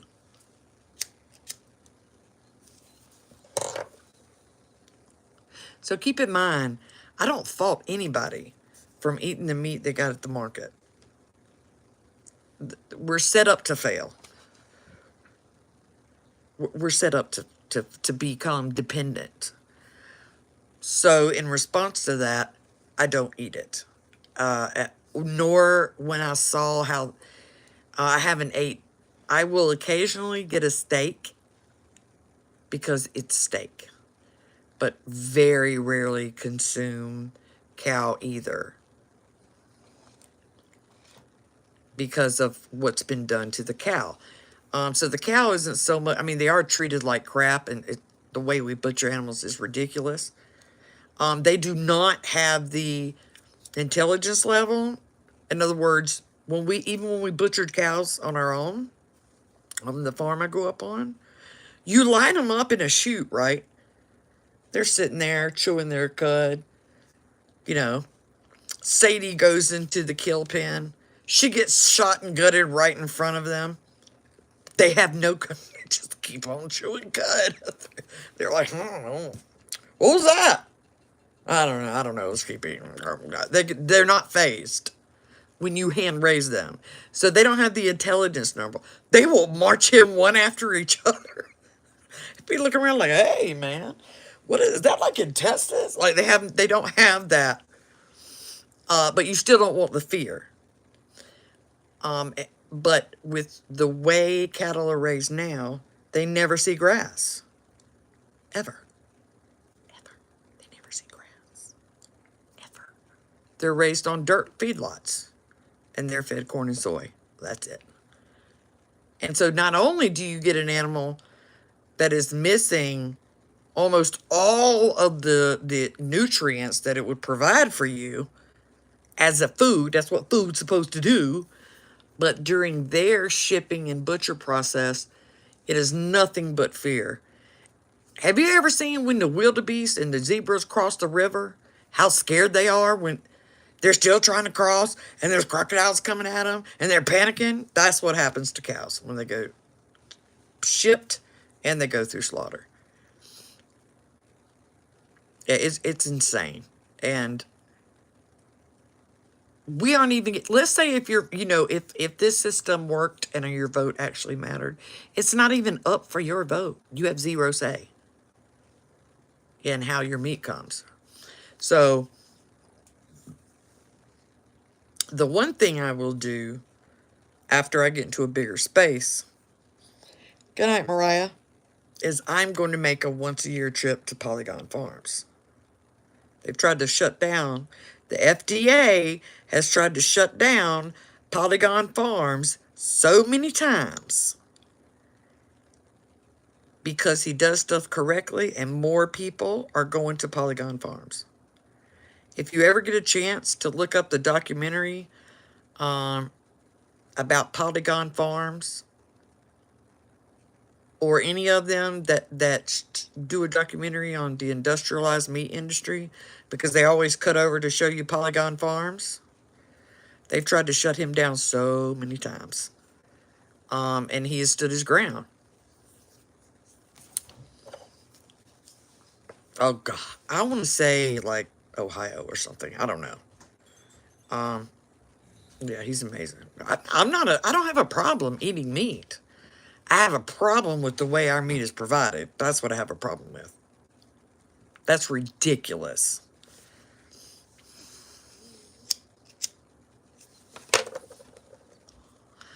And so,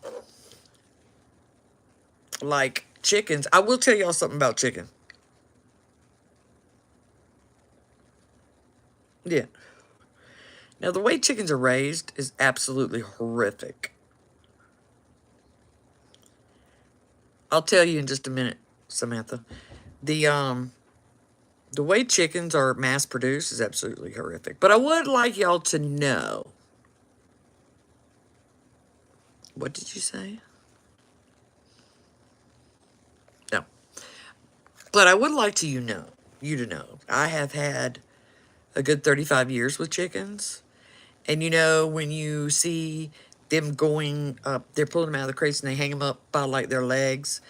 And they either go through a shock tank on their head or they go through a little thingy that cuts their necks. Chickens are fucking oblivious, okay? They make great pets. I love them. I always have chickens that I don't eat and chickens that I do. But chickens are fucking oblivious. They could care less. They're just not that high up on the intelligence chain. They should still be treated with respect, but they have no clue. They could care less that you were hanging them upside down. They could care less. So that part, I want y'all to know from experience that it's not traumatic for them, okay? Even when they ride in the crates that are smashed together, except for like when they fucking snap their leg. But if they're just smashed in there together, it sucks. but they don't even comprehend that it sucks, okay? So I think they should be raised differently, and I don't, I tried not to eat that either because of the way it's raised. But it's not traumatic for them when they're hung upside down.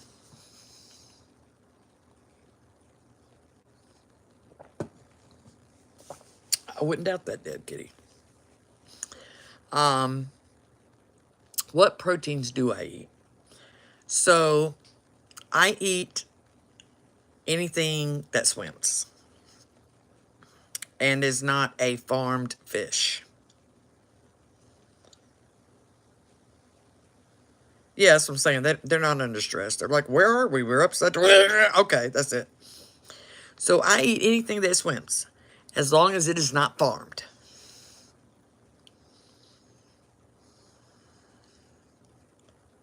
I'm going to tell you about Monsanto in a minute.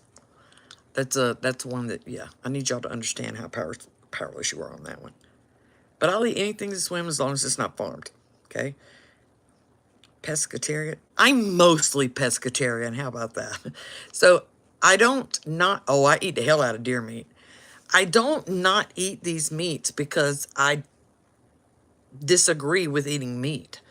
I don't eat these meats very often at all because I disagree with the way these animals are raised, fed, treated, and butchered. That's why. That's what I have the problem with.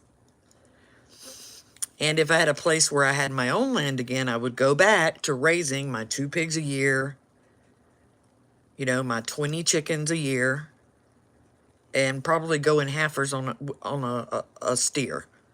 So I don't have a problem with that. So the majority of what I eat is anything that swims. I don't, I can't go into that right now. It's too complicated. Anything that swims that is not farmed. Absolutely not. There is no difference between farmed fish and feedlots. Now, the fish they do get under stress, and they still have to, but not stress like a fucking pig, okay? It is a fish, all right? But they feed them soy as well, just so y'all know. They feed them soy pellets, that's it. And so that's the number one problem. And they have to give them antibiotics because they're swimming around even the open ocean cages. Okay? Those are so vicious to the ecosystems in the ocean. It's absolutely horrific.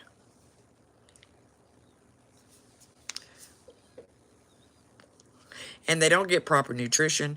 And they've been bred to grow fast just like chickens. So, I literally look for sustainable, wild-caught fish. I will eat farmed shrimp or sustainably farmed shrimp because shrimp are like grasshoppers, okay? They don't care what they eat. It's not going to change the flavor of the shrimp. So that's like eating like sea grasshoppers. But I won't get them from China because the China imports have been injecting their shrimp with what we think is harmless gelatin, but I don't know. Trying to be sus sometimes.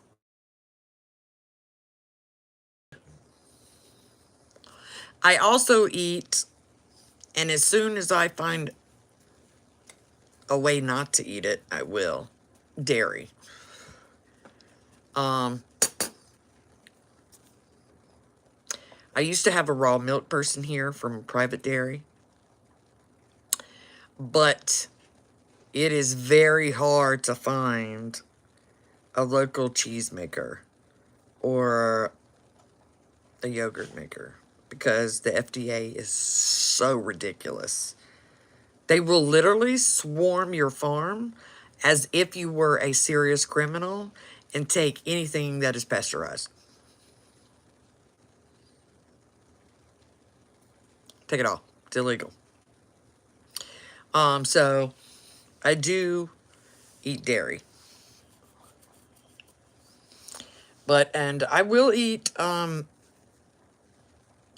I have to have meat in my spaghetti. So I will take ground turkey and I will put about, say, 4 tablespoons of the 80/20 beef so that all the turkey can taste like beef. I get the organic fucking free range turkey. And sometimes you just gotta have a steak. But I will. Have you ever ate chicken? I have not. But I will try to go. We don't have a place here anymore, but there was a place where you could actually get, the steaks were more expensive. And you could actually go get that. They got their meat from private small farmers. That's why it was so expensive.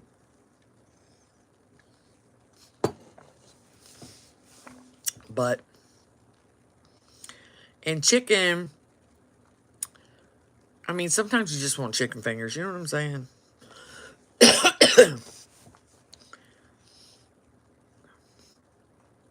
So,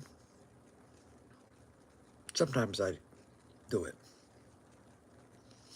But there's not a lot of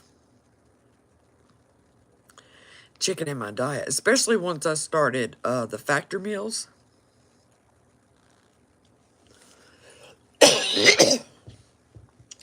Oh my God. What is that?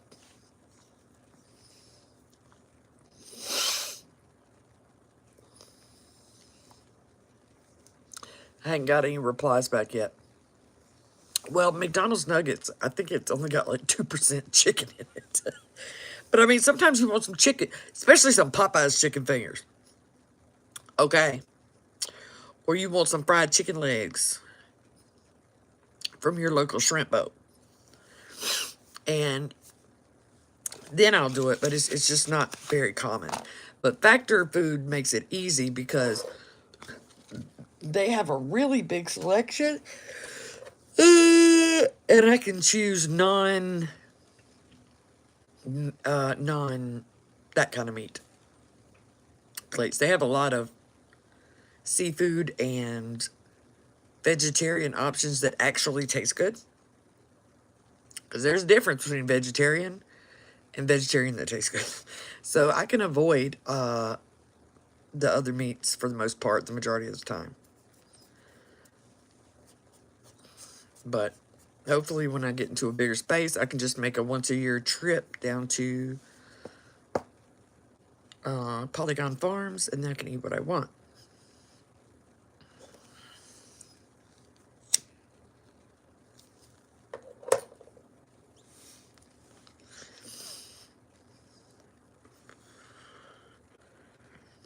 That's where I learned to cook. If I cook vegetarian here, I do it from my Punjabi Indian. Oh, Monsanto. So Monsanto is an excellent example of, if anybody in here has not, even though I recommend this documentary over and over and over and over again, if you haven't watched Requiem for a Dream, no. Requiem for the American Dream on YouTube. It's a free movie, and Noam Chomsky is the narrator or the explainer. You need to go watch that. Even if you're conservative, what he explains to you is how this country was set up and why you have no say. And it'll help you understand how what I'm about to tell you with Monsanto, how they get away with stuff.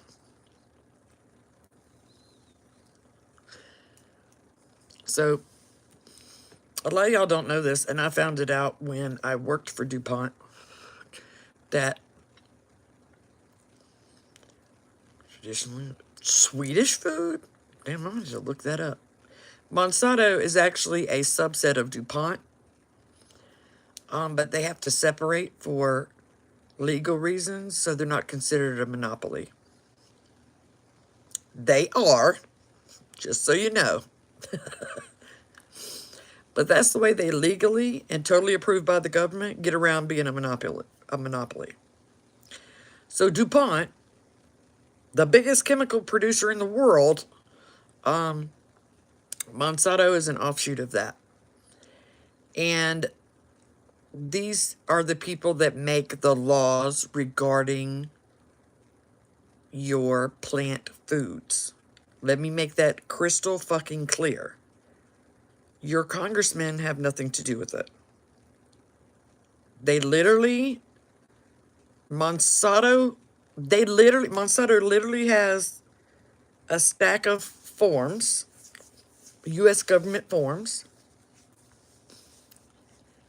that congressmen are supposed to fill out in order to submit a bill to Congress, but they literally give them over to Monsanto and DuPont. And when they want a law passed that will give them a bigger edge for profit in the plant food market, they fill it out and then they make donations to that congressman. And then that congressman just signs the paper. And if you think I'm lying, go look it up. So Monsanto began patenting seeds because what they did, you hear GMO, but I need you to understand what GMO is done, what particular modification is done in Monsanto seeds. Okay? So what is done, what is modified, is that a chemical has been genetically reproduced inside each seed. This chemical is also produced by DuPont, and it is known as Roundup. Okay? Now, over in Monsanto, it is a introduced gene so that the cells produce naturally that chemical compound. Naturally, which is the equivalent of Roundup.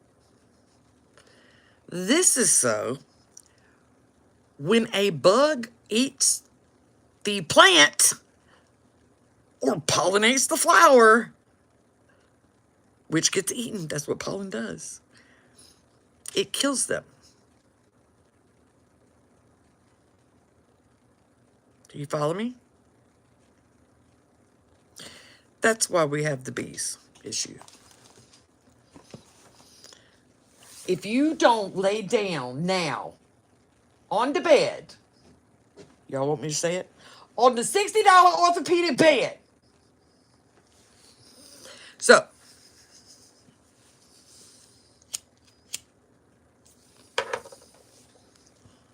that is what is genetically modified in your GMO. You're eating nature's version of Roundup. Yes. And then they passed a law that says, oh, well, foods don't have to label their products as GMO. So that's why products that aren't GMO put in really big letters, non-GMO. Because the products that have it, including almost every packaged product that you buy, is made with genetically modified produce. But it gets better. It gets better. So, big agriculture, yes, DuPont, yes, them.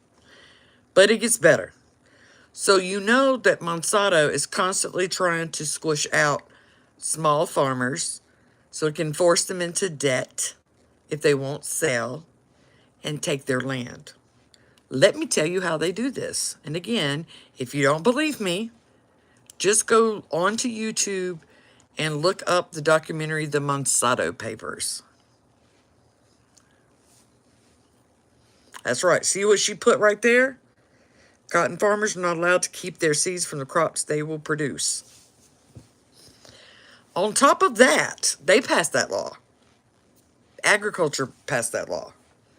The other thing that they do is any small farmers that have their fields near the Monsanto fields, Monsanto will come over and take a sampling from your crop.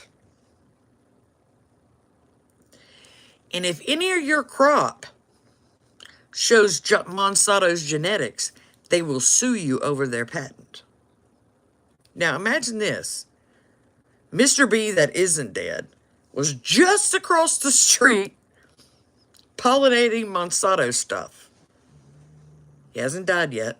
So now he flew across the street and he went around, he fertilized some of your stuff. So now your crops are half Monsanto patented crops. And they will sue you under the ground and they win every time. You can't pay the bill. You owe loans because you've had to work with the government to get your crop subsidied anyway, and you lose everything. I don't care how long the farm's been in your family. Just like that, it's gone. It's gone.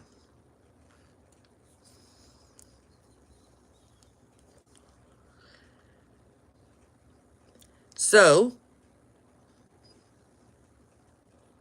if you don't invest, and the thing is the government knows that the majority of the population cannot pay an extra $2 or $3 per product to get the non-GMO, to get the organic.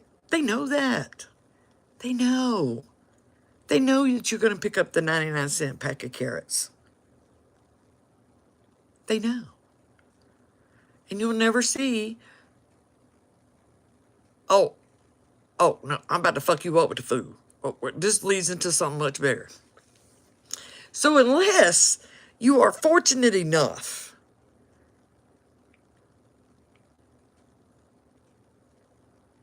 if you are fortunate enough to be able to afford to be picky about what you buy, that's how you get it to change.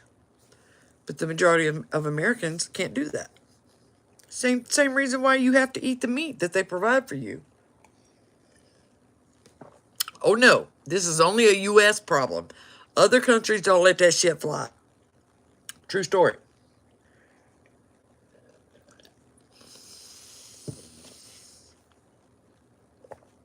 So,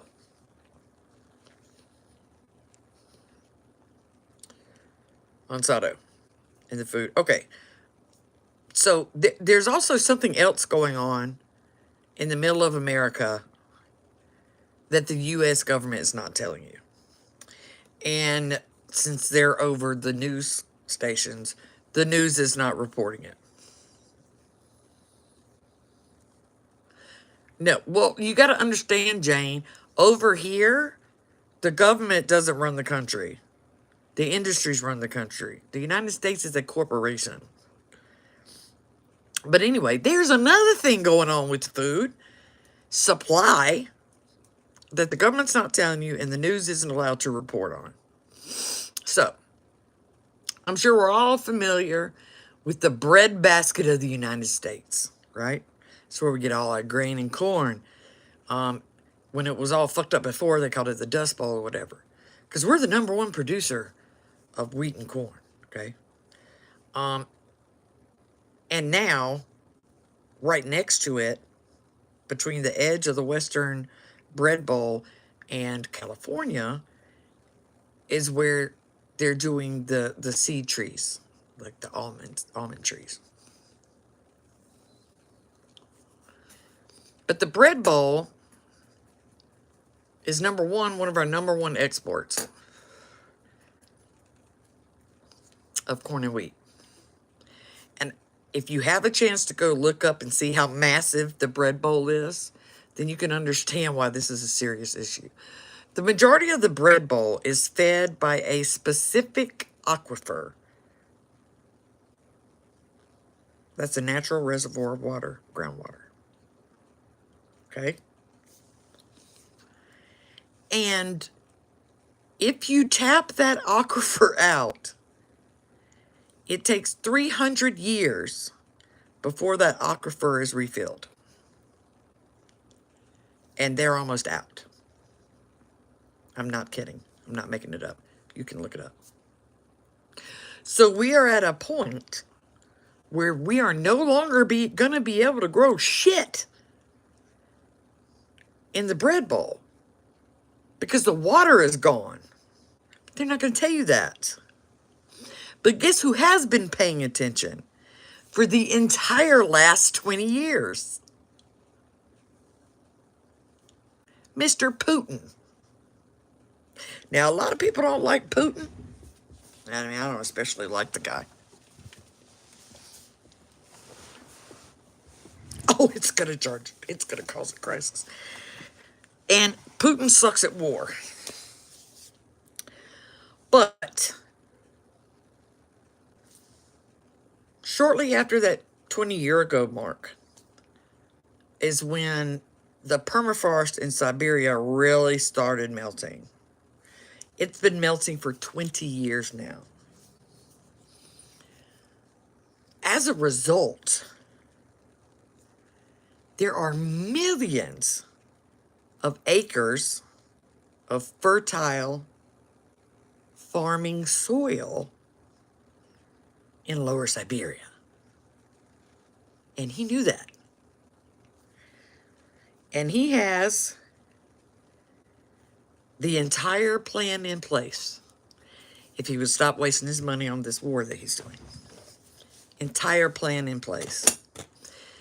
As I told my kid, in 30 years, your grocery store shelves are going to say, from Russia. Period. End of story. He has already put in place. You remember when all those people were, all them white people were running away from South Africa because like they were going to get killed. And he said, you come over here? Yeah. He said, you can come over here. I will set you up with land. But you have to farm it for me for X amount of years. Guess where the land is, y'all? Yeah. Yeah. He's had this start in motion for the last 15 to 20 years. And he is correct. So when I tell these people, if you look at the fall of an empire, which is a very well-known cycle, and you put the United States there, it's a curve. It goes up and it goes down. We're right there, right at the curve. We just went over, and now it's going to go down. We have nothing left. We're not going to have any agriculture to export. We don't manufacture anything. The only thing that we export is war. The corporations that run the place are running dry. And the people are not quite upset enough, but the people are getting just too pushed down. It's on its way out. And for that reason is actually why I was sitting back to see if Trump would get reelected again. Now, the Republican Party prevented that from happening. But if Trump had been allowed to be president for a second term, the people might have gotten angry enough to actually cause a change. Might. Maybe. He was the kind of leader that riles his fan base up so much that we could have actually had a revolution of some type. And So that's what I was watching. I was like, if he gets elected in again, I don't. He was, but the Republicans stopped that. If you want to know about that, it's on my YouTube, on my playlist, under Witchfoot Social Issues. It says election 2020. I have all the evidence there, but even though it's just horrific his effect has on the country, it would have finally pissed people off enough to do something. Americans don't do anything. As long as it quietens back down, they're like, okay. Okay. You helped me enough. I'll quiet down. That's the problem with Americans. Just like they don't care at how poorly their kids are educated now. It's insane. It's insane. Do you know, compared to the rest of the civilized world, when an American graduates from high school, they are at a 9th grade level compared to the rest of the world.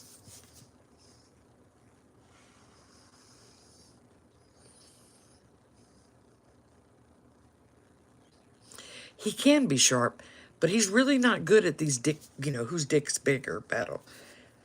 He doesn't do good in international or war with other stuff. 9th grade level. That's what your kids graduate with, and it's just going to get worse. No, it's not on an accident. Oh, yeah. Just because Americans are idiots. No, I don't like Trump.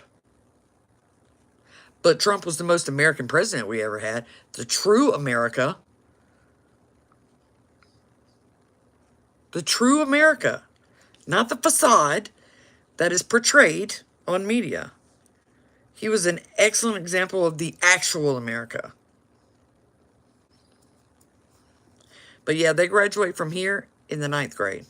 That's the equivalent. Do you know how many... they don't... Okay. If you go on... You've seen those people where they're asking people stuff on the street? Ask anybody... I'm 45. So ask anybody below me what a predicate is. They've even heard of a predicate. I have no idea what you're talking about. No, a predicate. They have no idea what the fuck you're talking about. None. They can't tell you which states are which on a map. They can't even tell you where other countries are. If you said, what continent is Canada on, they're not going to be able to answer you.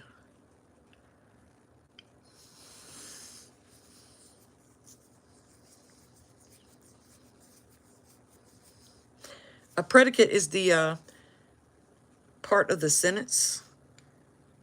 You have the subject, the verb, and the predicate. I know, I'm 45. When they get to university here, here's the thing, Jane. They graduate them about 9th grade level. And then they try to go to university. And they flunk out. Because the university doesn't rely on the state. So, when these last 2 generations, from millennials down, go to the university, they flunk out. They don't even test in to a college level class. There's no one, they don't test in. They have to take remedial classes. So I, on my own, had to fight for my kids' education. Okay? Because they had the wrong one when it came to me. I had to teach my kid cursive. I had to teach my kid how to multiply and divide the old way. And they contested me on the multiplication thing. And I had to go to the school. And I said to them, because they never wanted to see me come to the school. I came to the school with her test. All the answers were right, and they marked every single one of them wrong because she did it the old school method instead of the grid method. And so I went to the school, and the principal, who did not like me because I came up there, wanted to know, didn't want to see me. I said, that's okay. I'm going to stay right here in this office until he does. And then when they reminded him who I was, then they let him in. And I put that paper down, and I said, my kid got a 100 on this test, and instead it is marked a 0 because they did math the old school method and not this stupid grid method. And he was like, well, they have to do the grid method. I was like, okay, so I'm going to take this to Channel 9 tomorrow morning. I'm going to drive up to Charlotte, and I'm going to give them this test. And then I'll let them report on it. And then when we can see what happens.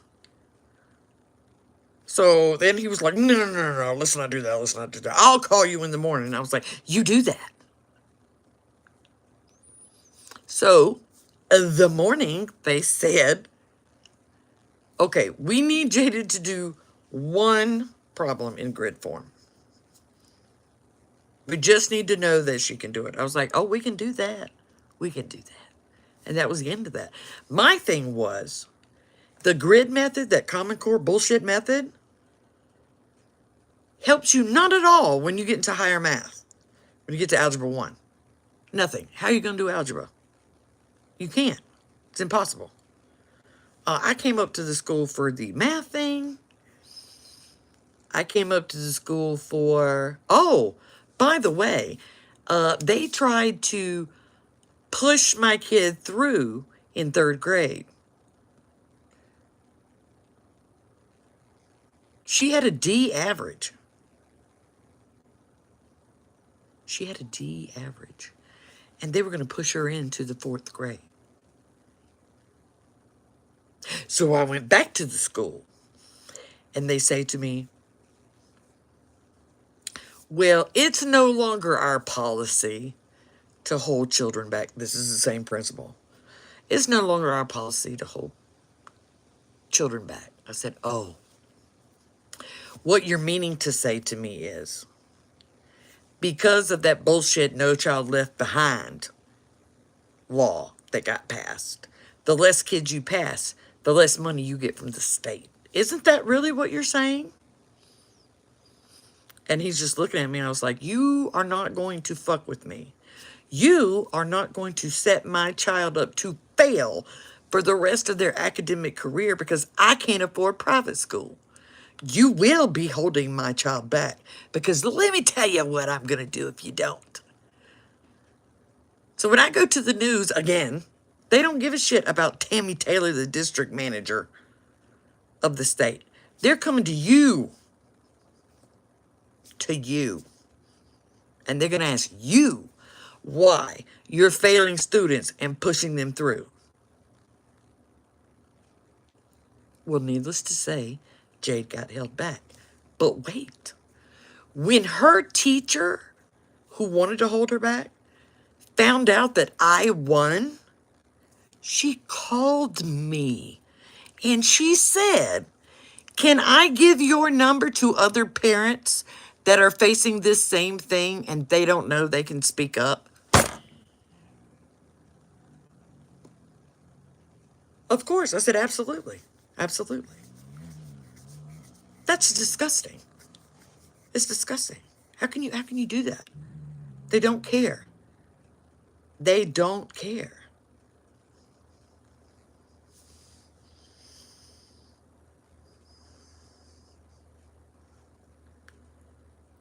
Oh, and when Jaded was over in this will tell you, Jaded went to school for 1 year over in Australia. She went from 9th grade in the American school system into 11th grade on the Australian school system.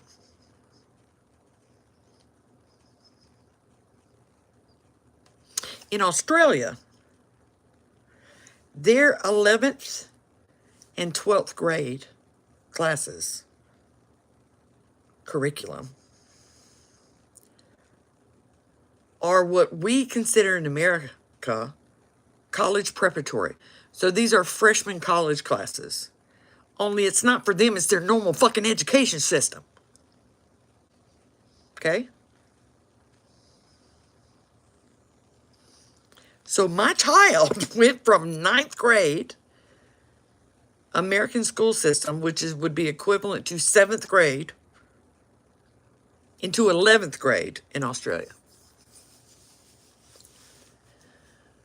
I had to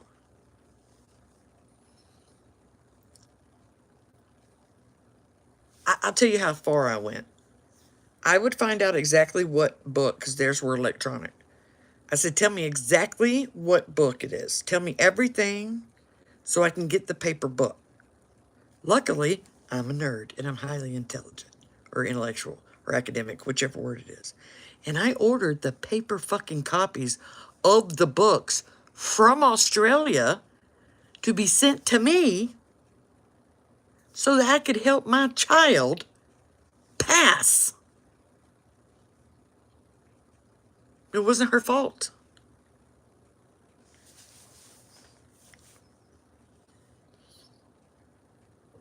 It's ridiculous. I understand when you come from from a crappy country, a country that doesn't have structure, that doesn't have opportunity. When you come to the U.S., it's fabulous. And it is. But if you're born here and you have to be raised through this system, it is not. It's not.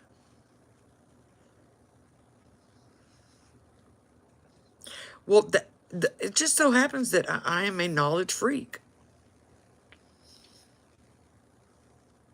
Oh, I have no doubt, Brooklyn. It's not. If you're an adult and you come here because you're in one of those sucky countries, this is absolutely heaven.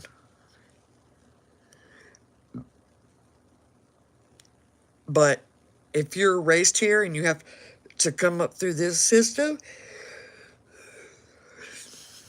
you are set up to fail by the government when you step foot into a school. And let me tell you another thing they do in school and how I fought for it in South Carolina by myself, so I gave up. But here, let me go get my cigarettes. Remind me to tell you about black and white in elementary school.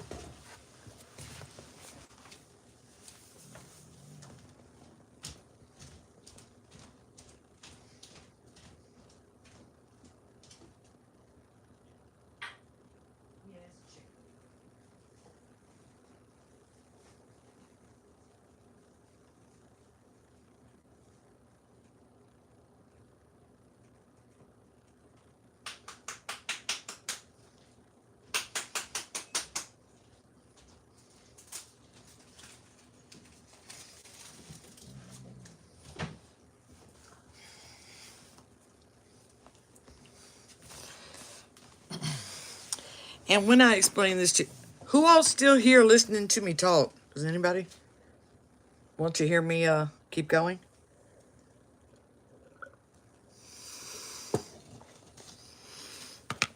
What the fuck just touched me? Oh, you all right?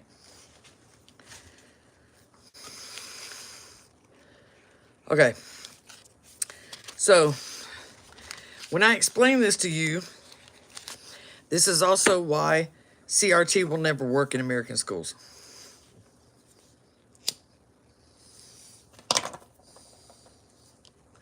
This right here, what I'm about to share with y'all, is why the U.S. is the basis for the U.S.'s race problems, and it is why CRT, all right, good night, will never work in America. If you don't know what CRT is, it is critical race theory. And I'm going to tell you why it's not going to work. So,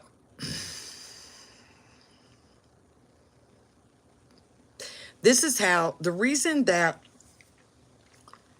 every generation is born with this racist mentality. Right now, I think it's like over 50% of the population. Yeah, we saw that with Trump. Over 50% of the white population is racist. And in some way, this goes all the way from I'm a skinhead KKK member to I don't even know that I'm racist. Why? Because I've never interacted with a person of color my entire life because I'm in the middle of Kansas. So that whole range. And I'm going to tell you why it happened. Because in America,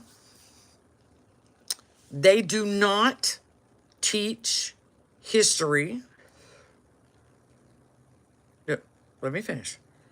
In American schools, they do not teach the actual history of the United States. Okay? They do not teach the full history of the United States.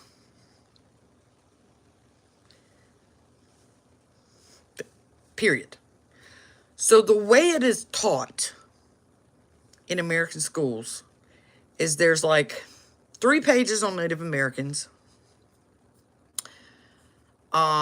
Literally 3 pages. And then they start talking about us from, the Pilgrims. So they leave out the entire needed information about all the Native American tribes that were living here before we got here. Now, I'm not saying that we need to learn the ins and outs of every single Native American tribe. What I'm saying is they literally say Native Americans. Native Americans was here. I think the most I ever saw was a little insert in Jade's book about the Mississippian culture. They were like Native Americans were here. So first of all, we need to know what Native Americans, I don't know, provide a map that has all the different fucking Native Americans of the United States. That might help. That's first off. And then when they bring in white folks, pilgrims coming over, and from there on out, from that point all the way to the current day, white and brown POC. That is programmed into the kids from the moment they start American history. If they were teaching it correctly, it would be like this. But they don't. So when you get into slavery,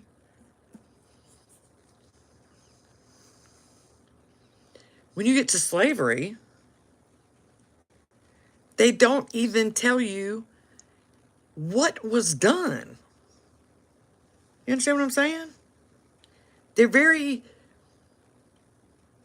They're like, oh, they stole some Africans. What? That's all they say. They don't show or say how these people were treated, okay?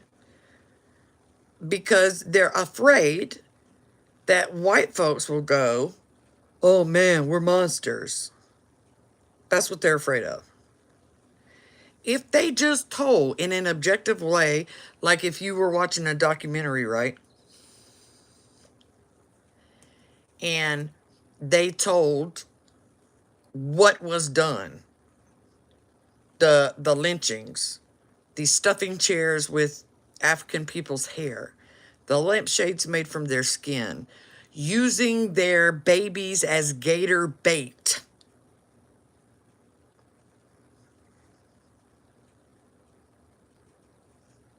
Okay? That needs to be taught. But instead, they keep it like this. They skew it. And so white children are taught subconsciously that they are above brown people from the start. from the start. They never have a chance. Never have a chance. If you raised children with the proper, accurate, documentary history book, where they are matter of fact about it, it's not posing one race against the other, which is what they do now, but just telling it how it was, we would not have this problem. Because parents don't fucking participate in their children's school life. So even if your parents were racist, you would be raised in this mentality that that's not the way it is. But they set them up to fail from the beginning. So if you bring CRT in on a system that is like this, it's never going to work. It's never going to work. They have already been through generations of brainwashing to say that they're better than brown. They're never going to work. It's pointless. You have to change the curriculum. You have to change the way history is taught. And there's a history book that already exists like that. That's the kicker. I went to my school by myself, and I live in an area that's about 50% black folk, and they knew it was coming up. The whole town knew it was coming up, and not a single motherfucker backed me up. Not one. Not one person. I stood alone.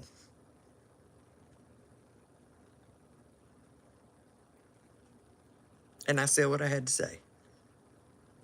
I was disgusted. All the POC in the area knew I was coming to do this. It's a small town. No one stood up with me. Not one.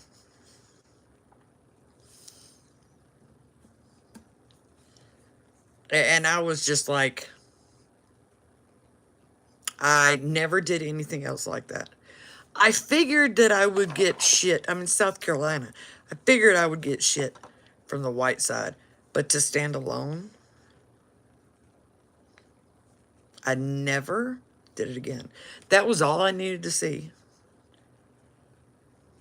That this is not the time it's going to happen. It's pointless right now. And I don't regret doing it.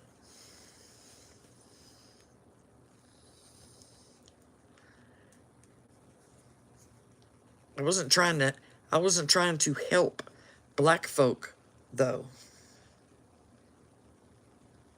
I was trying to help everyone's children. Everyone's children.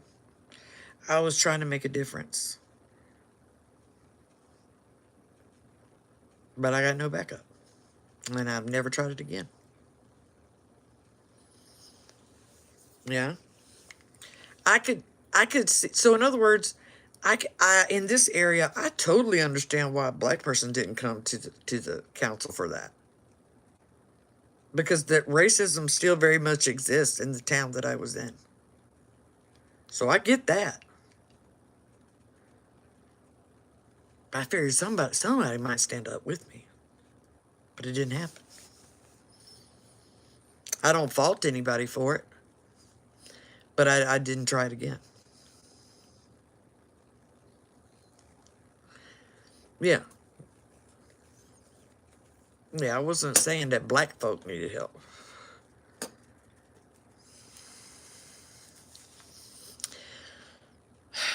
And especially down in the South, I know a lot of y'all have heard me say this before. There is one difference why I understand and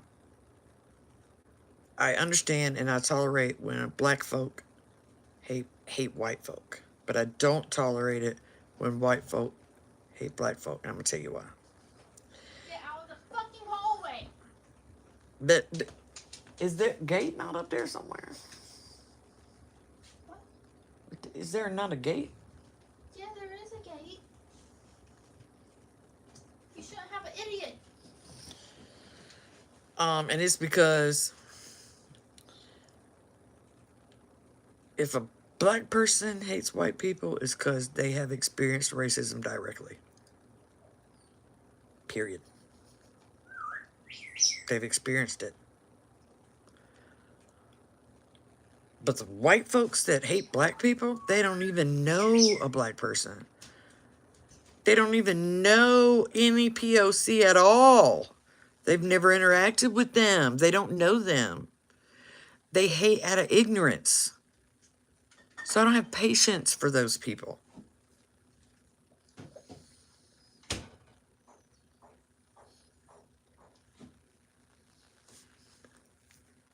It's because my dogs are black, and if you walk down the hallway, they will take you out. So that's why I don't have tolerance for a white person that's racist. And I've always been raised around black people, so I know what I've been there. They just didn't think we were together. So I get it. And had I come up in their shoes, I wouldn't trust one that I didn't know very, very well either.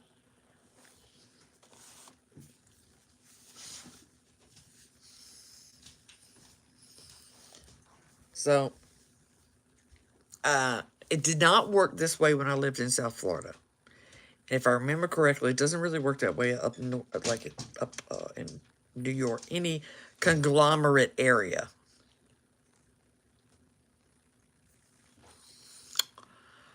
Satan was not that expensive because he was a rescue. And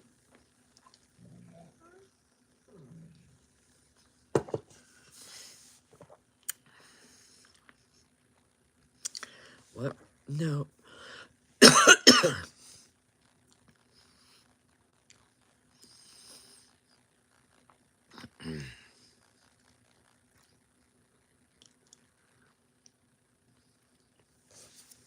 Yeah, but I'm saying there's a lot of how do I explain?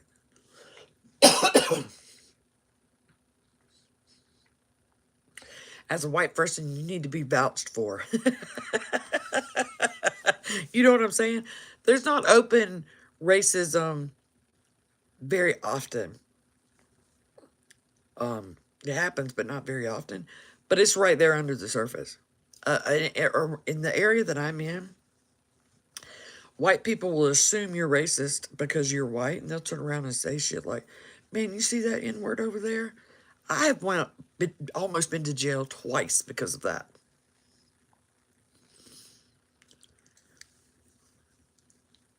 Twice because of somebody doing that.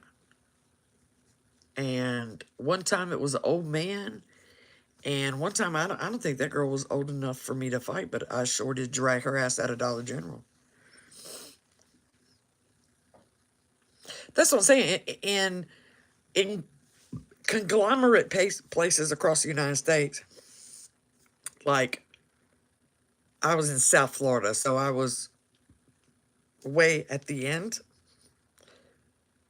10th Avenue South. So it was like 30 minutes, and then you're in South Florida. The rest of going up on South Florida, that's redneck land. But once you hit a certain level, you enter a different country. And all the races come together there, mostly. Except everybody hates on the Haitians. But you don't have that issue. Race is just absolutely not an issue in those places. So they do exist, but Jesus, once you leave, you don't like it? No, I don't like beer in general, but I want beer. Oh, I thought you were carrying the beer back. Oh no, this beer's fine. It's better than Red Bull. So, Go lay down. yeah. So there are the places, and I loved it. I loved it in South Florida. You just did not have to worry about that type of thing. Now, the crime rate was off the chain down there, but it wasn't done for racist reasons.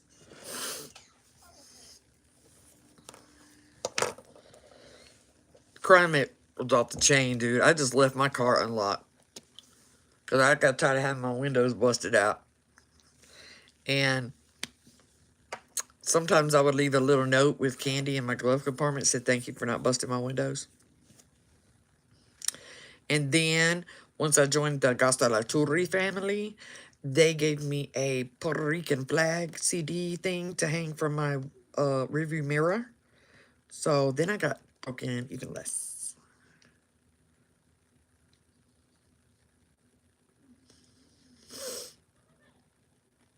Well, here's the thing. Here's the thing, though. You don't have to be in the hood in South Florida for that to happen.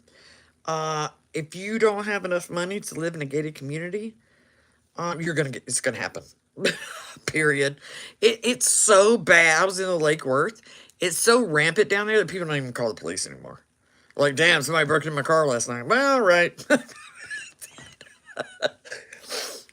But yeah, don't move past 10th Avenue South. It is ridiculous. Not in South Florida because you got to have money. In fact, they're not gated communities. They're rich people fortress communities. Period. But I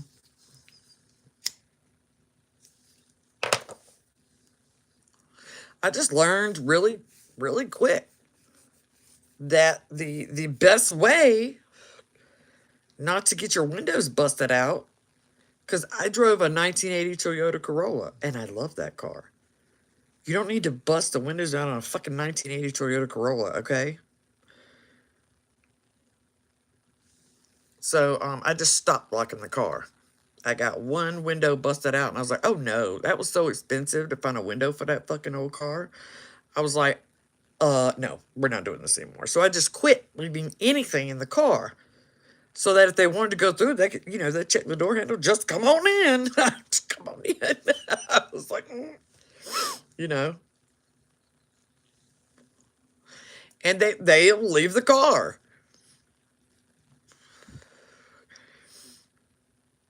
Um, yeah, like I seen at least three dead people in South Florida. A lot of drugs in South Florida.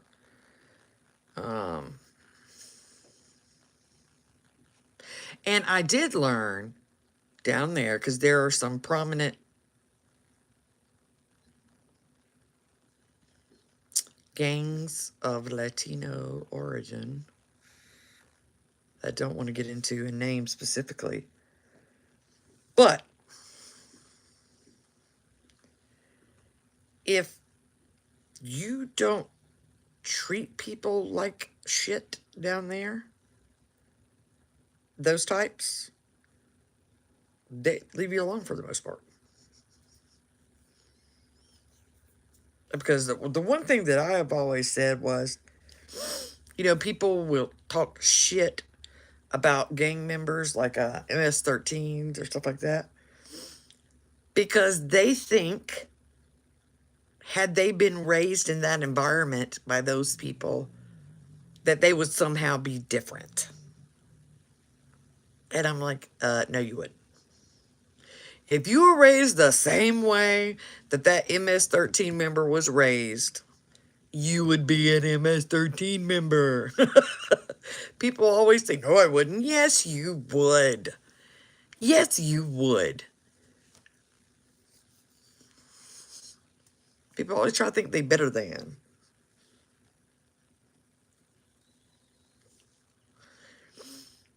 Yeah, so the first time I ran into them, I was a street over.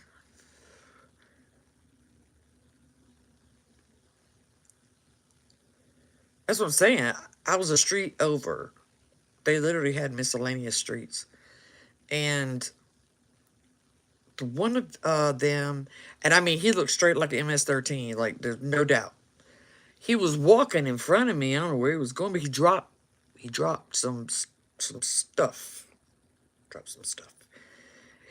And I picked it up and I was like, this is my way in. So I was like, hey man. Hey man.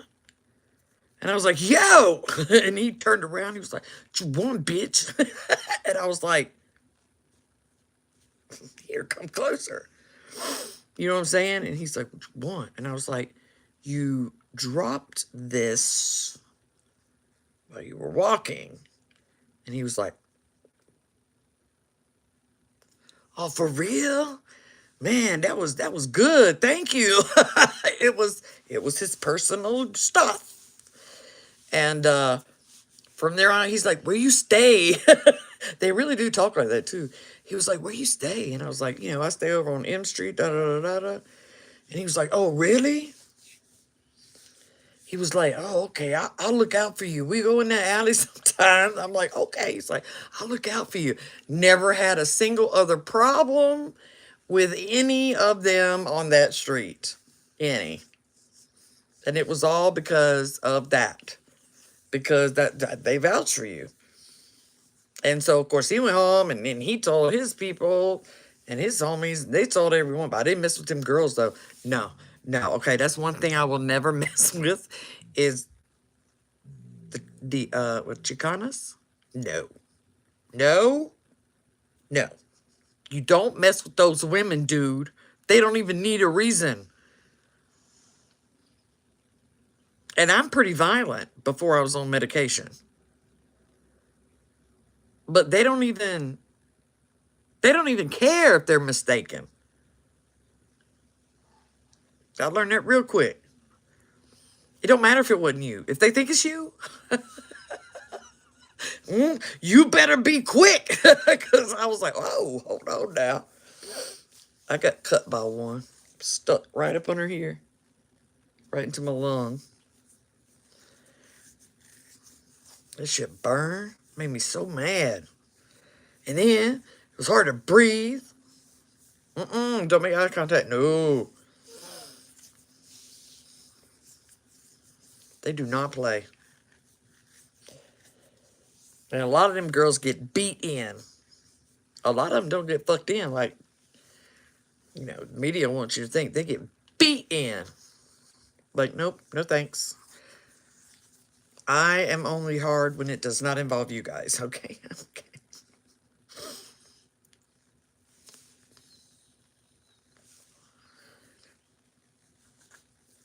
Oh, no, yeah, if they think it was me, I'm saying no, I'm backing up. Chicana gang members in my experience with them in South Florida. No, not arguing with you. I'm trying to get out of there.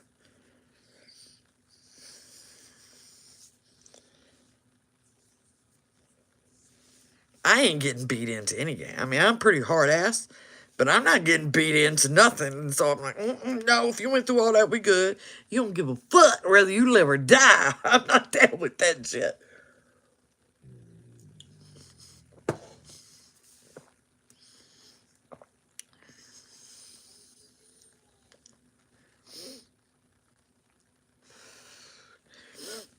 I had to learn Spanish real quick down there. Yep. If I didn't, they were going to keep treating me like a gringa. So I had to learn street Spanish fast.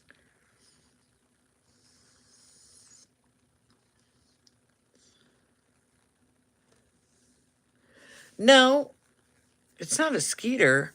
It's like, true gangs in America are scary.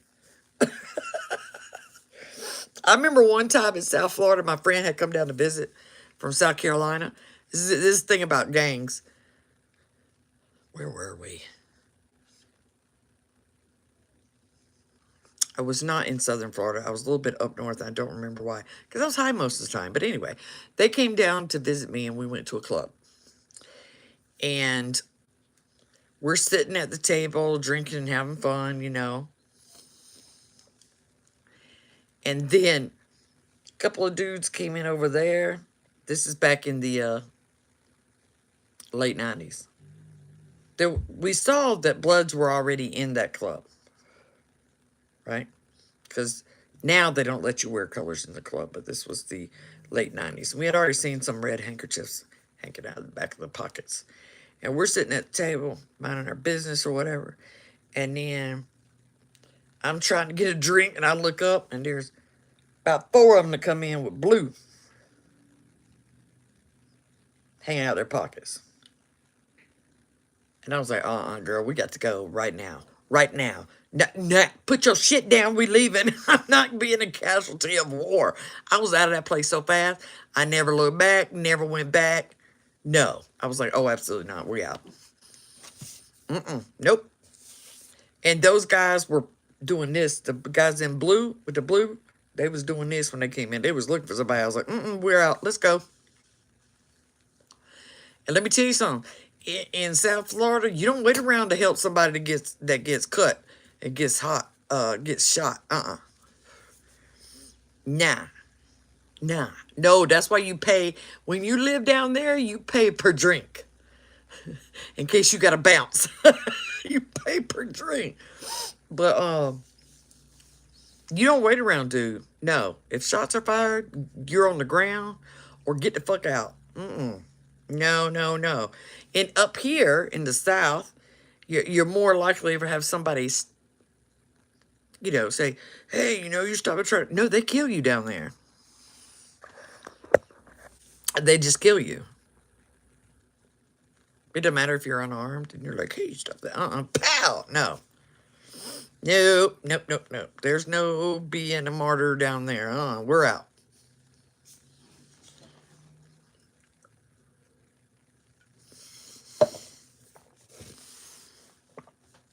And if you live through being shot, that has to be the most painful thing I ever experienced was getting shot.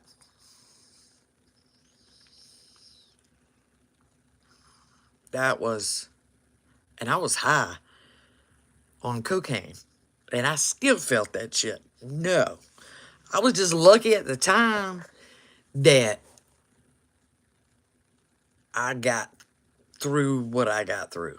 Because I'm gonna tell you what it feels like. Okay? I'm gonna tell you. What it feels like is that somebody takes a pickaxe and they set it in the coals until that pickaxe is glowing hot. And then the strongest person you ever met takes that pickaxe and slams it into you. That's what a gunshot feels like. The only way I kept running is because I was so high on cocaine. I just kept going. I stumbled, spun, hit the ground, popped up, and kept going. I got lucky. I was shot as an angle. It went in like this and went out. And so I got part of it like broke off, and I had to have that removed. But you can see the hole where it went in and the hole where it left out. Ooh, that wasn't no joke. But considering what y'all know I used to do down there, if I was walking the street narrow, the shit would have never happened. But I was like, hey, you know what I'm going to do? I'm going to sell drugs for the local cartel. What could possibly go wrong?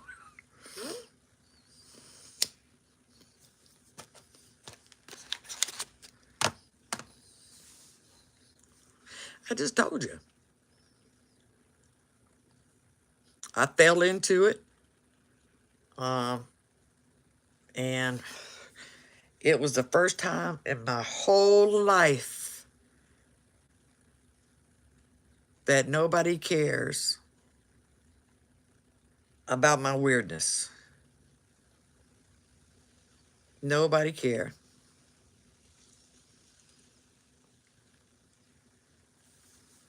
Well, that's because America's obsessed with their guns.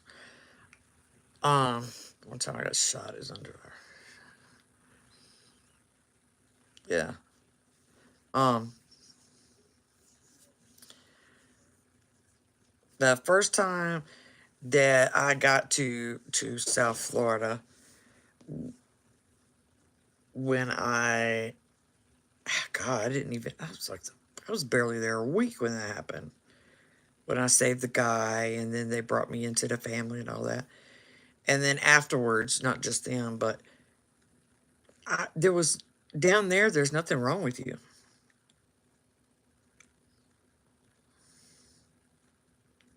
Like, I'm not weird down there. I don't stand out. I'm not weird. It's the first time I ever fully fit in anywhere. And people would back me up. So, and at that time, mentally, I didn't give a fuck about nothing. I didn't care if I lived or died. I didn't care.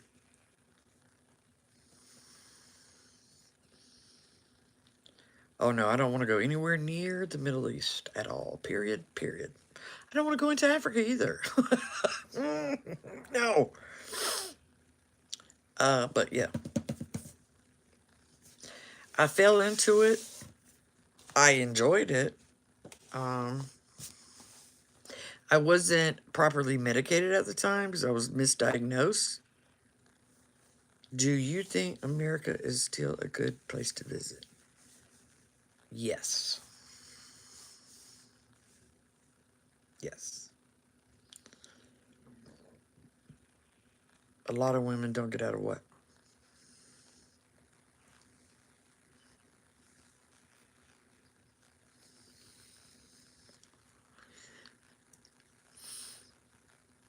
I don't even remember what the fuck I was talking about. I'm getting tired now. Anchored letters. Oh, me? Oh, that's a funny story. So, what had happened was, oh no, no. Coming to visit is your.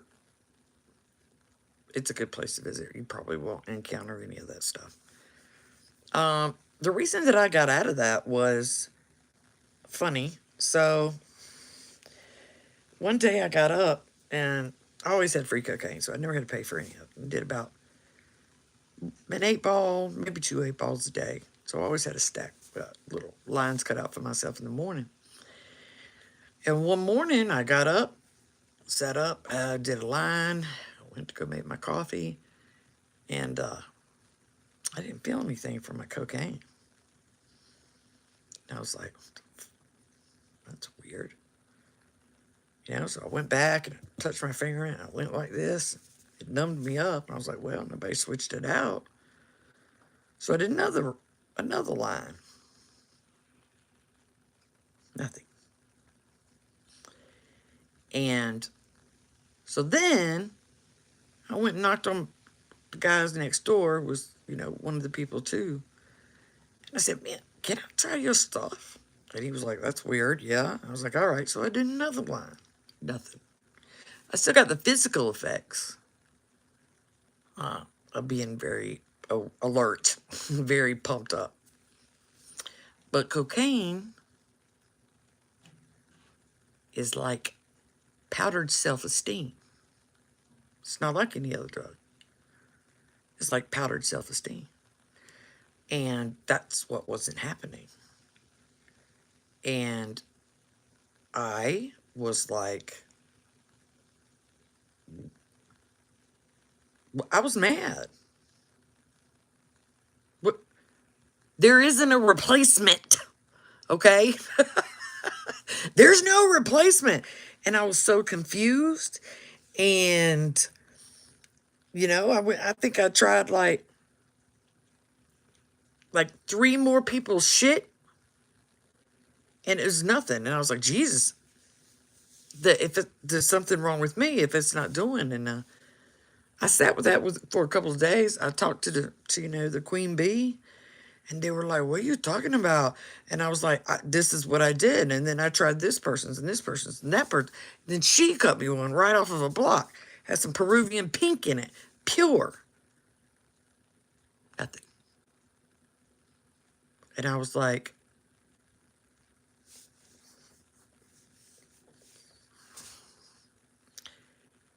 I was awake for 24 more hours. But when I came down, I told him, I was like, oh, there's no point in me keeping on with this. That was my, there's no replacement for it. If it doesn't work, it's not fun anymore. If it's not fun anymore, I don't want to do it anymore. There's no benefit from doing this. And I said, I guess I'm going to go back to South Carolina. I was like, I can't, no point in me being here. And by then, that was the lady, the queen bee. It's her son whose life I saved. And she thought about it for a little while, and she said, she'd never encountered it before. But they knew me by then, and the police had already tried to get information out of me twice, and I was like, you can put me in jail. I ain't saying shit. So she knew I wasn't going to say anything, and she let me go. She let me go. That was it. No more. And I drove back to South Carolina the next day. Why that happened, I have no idea. No clue. I don't know.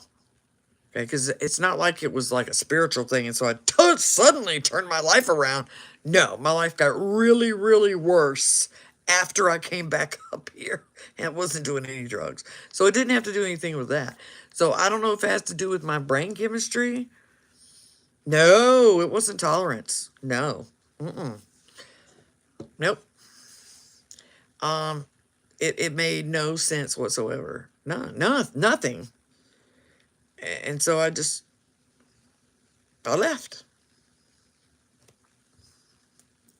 And then life got way worse once I left and I was sober. And then it came up about 50. I was back up in South Carolina, and my life went to shit for about 15 years straight. True story. We're not going to get into it because I'm too tired. But yeah, I don't have an explanation for that. I learned much later, that my dad was the same way. So I'm thinking it has to be something biologic in me. Some genetic something. And the other thing that happened, if you've noticed me smoke during this live, for y'all who haven't seen it before, is I don't exhale smoke. And my dad did that too. So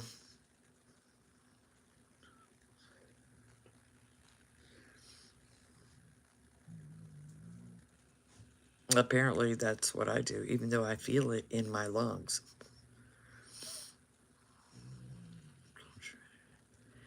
How do you feel about the glamorous self-care and lifestyle as someone who comes from a traumatic life? How do you feel about glamorous self-care and lifestyle as someone who comes from a traumatic background like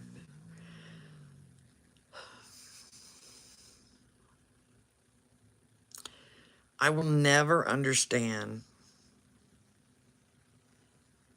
the obsession with physical things that the uber glamorous self-care people do.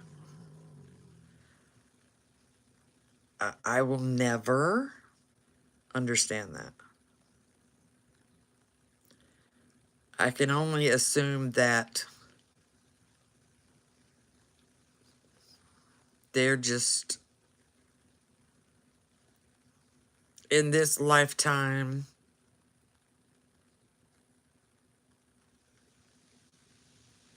they're just not in touch with their spiritual side.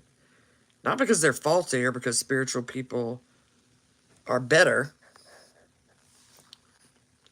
but because they are unable to touch base with that. Because if they did, then they would know that that stuff doesn't matter. You know what I mean? No, I thought I was going to work for DuPont for the rest of my life. I'm assuming, so I've had my lungs looked at before, and they are only as fucked up as like a secondhand smoker. So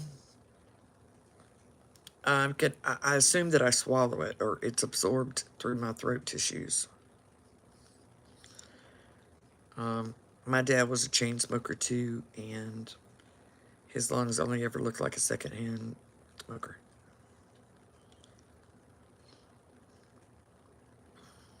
Yeah. What time is it? Okay, I can't tell. What about that? Well, it's 3:40 a.m., so I'm gonna go.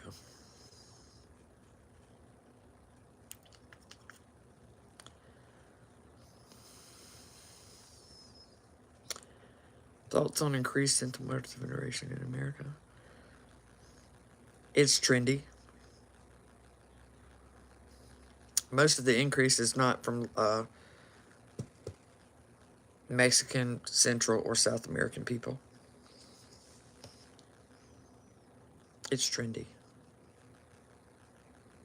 They aren't raised around it,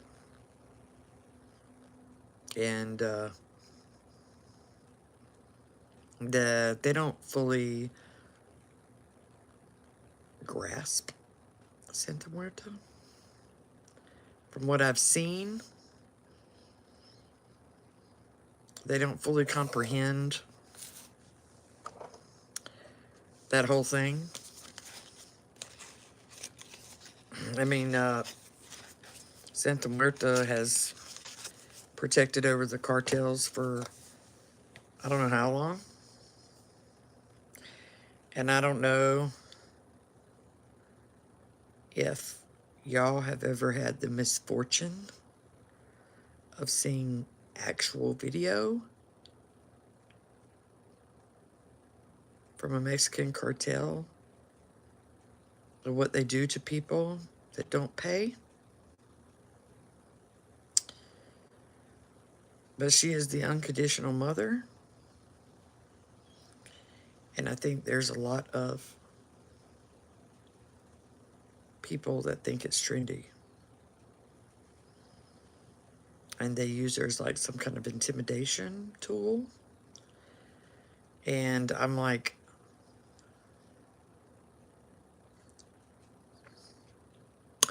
this is the patron of the Mexican cartel. She's not going to run around and do your biddings because you don't like what someone said about you. Like, I find it quite humorous. Oh no, behead is as if they were nice. Okay? I don't think people, I've seen those videos. And I will not cross into Mexico except for one particular place that is good where you can go get some surgeries done. Otherwise, I'm not going anywhere near Mexico. Um, oh, I could tell y'all some stuff. And it would really fuck your mind up. No, the beheadings are the nice ones. I'm talking about the ones where the beheading comes last. Y'all really can't comprehend what these people do without any guilt whatsoever.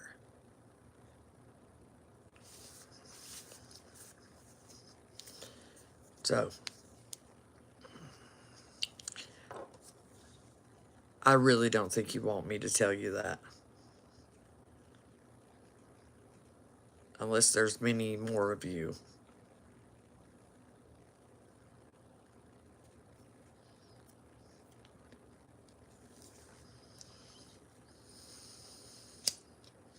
Oh, they don't chop you when they behead either. They saw. They literally use dull knives for the final part.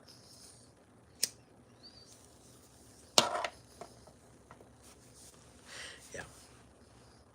There are very few things that in this world that make me turn away. But I never want to see those videos again. Not ever. And I will never step foot into Mexico again. It was, I can be a sick motherfucker. And if I knew I could murder someone and get away with it, I probably would, just to see what it felt like. But it's nothing compared to these people. Nothing. Nothing to what they do.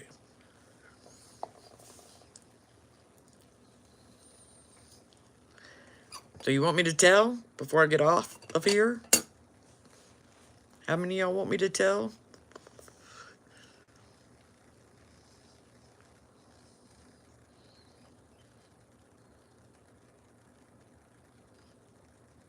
There's a lot of people that think like that, Polly. Oh, you don't have to go to the dark web. You just got to know which websites to go to. But, okay, I'm going to give y'all one example. And this is very common.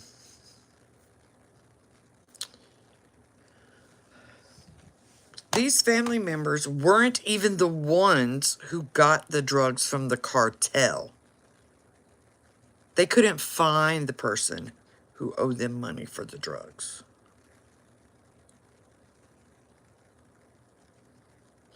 These were the family that they could round up. There was an uncle, I think the mother, the brother, and the sister. And they got them out in the woods. And they videotape the whole thing because they're yelling at the guy that owes them money while they're doing it. Because they sent him this video. So,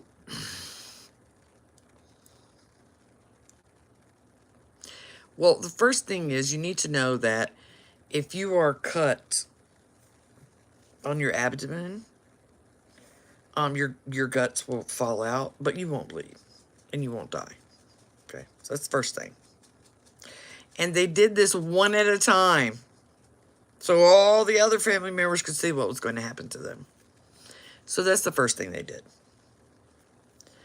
If you were crying, they came over, one held your mouth open, the other one would pull your tongue out and saw it with a dull knife on purpose, so you stop your crying.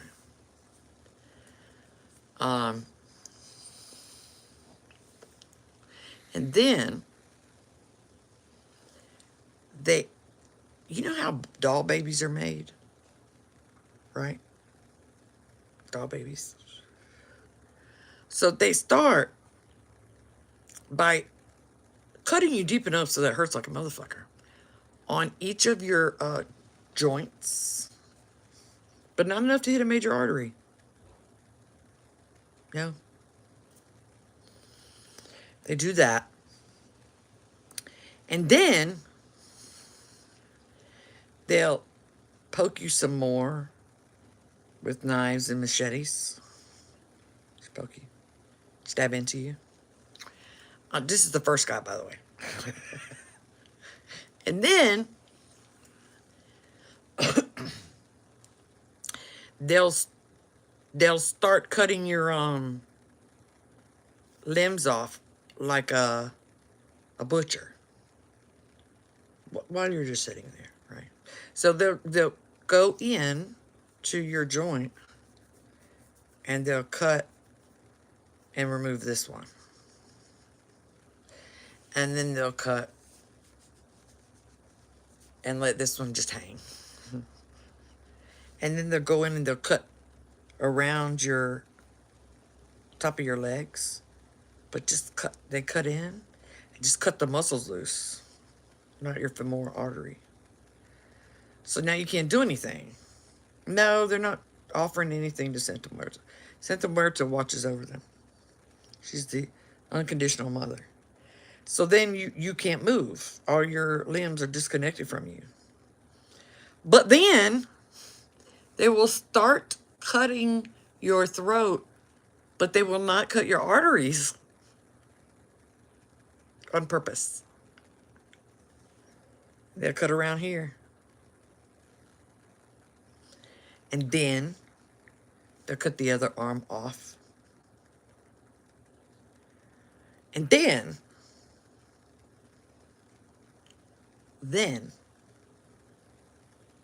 they'll finish off the leg.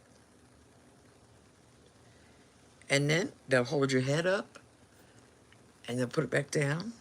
They'll put it down. Make sure you're cut all the way through here. Not your arteries. And another person will hold you down. They take the dullest machete they can find and they start hacking on your spine right here.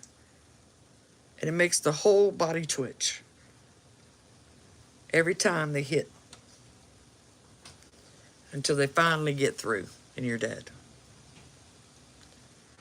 And then they finish cutting the head all the way off because they're going to put that back. And if you're a female, you're going to get raped by everybody first. Then you'll probably get a machete stuck up there all the way to here, wherever your solar plexus is. And they'll avoid your liver too, so you live. And then they'll start the same process over again. Saw the video. I've saw more than one video.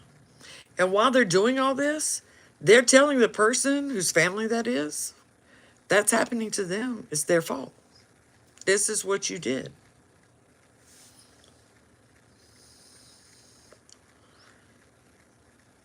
That's correct. That's correct. The deeper stuff. So, yeah, they learned the anatomy because they want you to suffer for as long as possible. So, when I saw the video start with an infant, no, I barely made it through that video because I was in shock. Oh, no, they killed them all. And they'll keep finding your family members until they find you. But the video when the guy snatched the, I don't know, maybe like 1 or 2 years old, pulled them up. You know, they tell you they don't kill the kids. Yes, they do. Yes, they do. If you're a female that owes them money, yes, they do. That one I couldn't finish. Like I said, there's very few things I'll turn away from. But I was like, I am never stepping foot in Mexico. Never.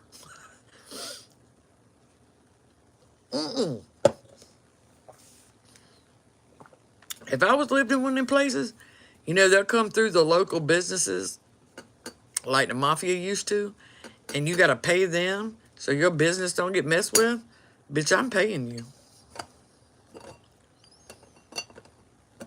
I'm paying you.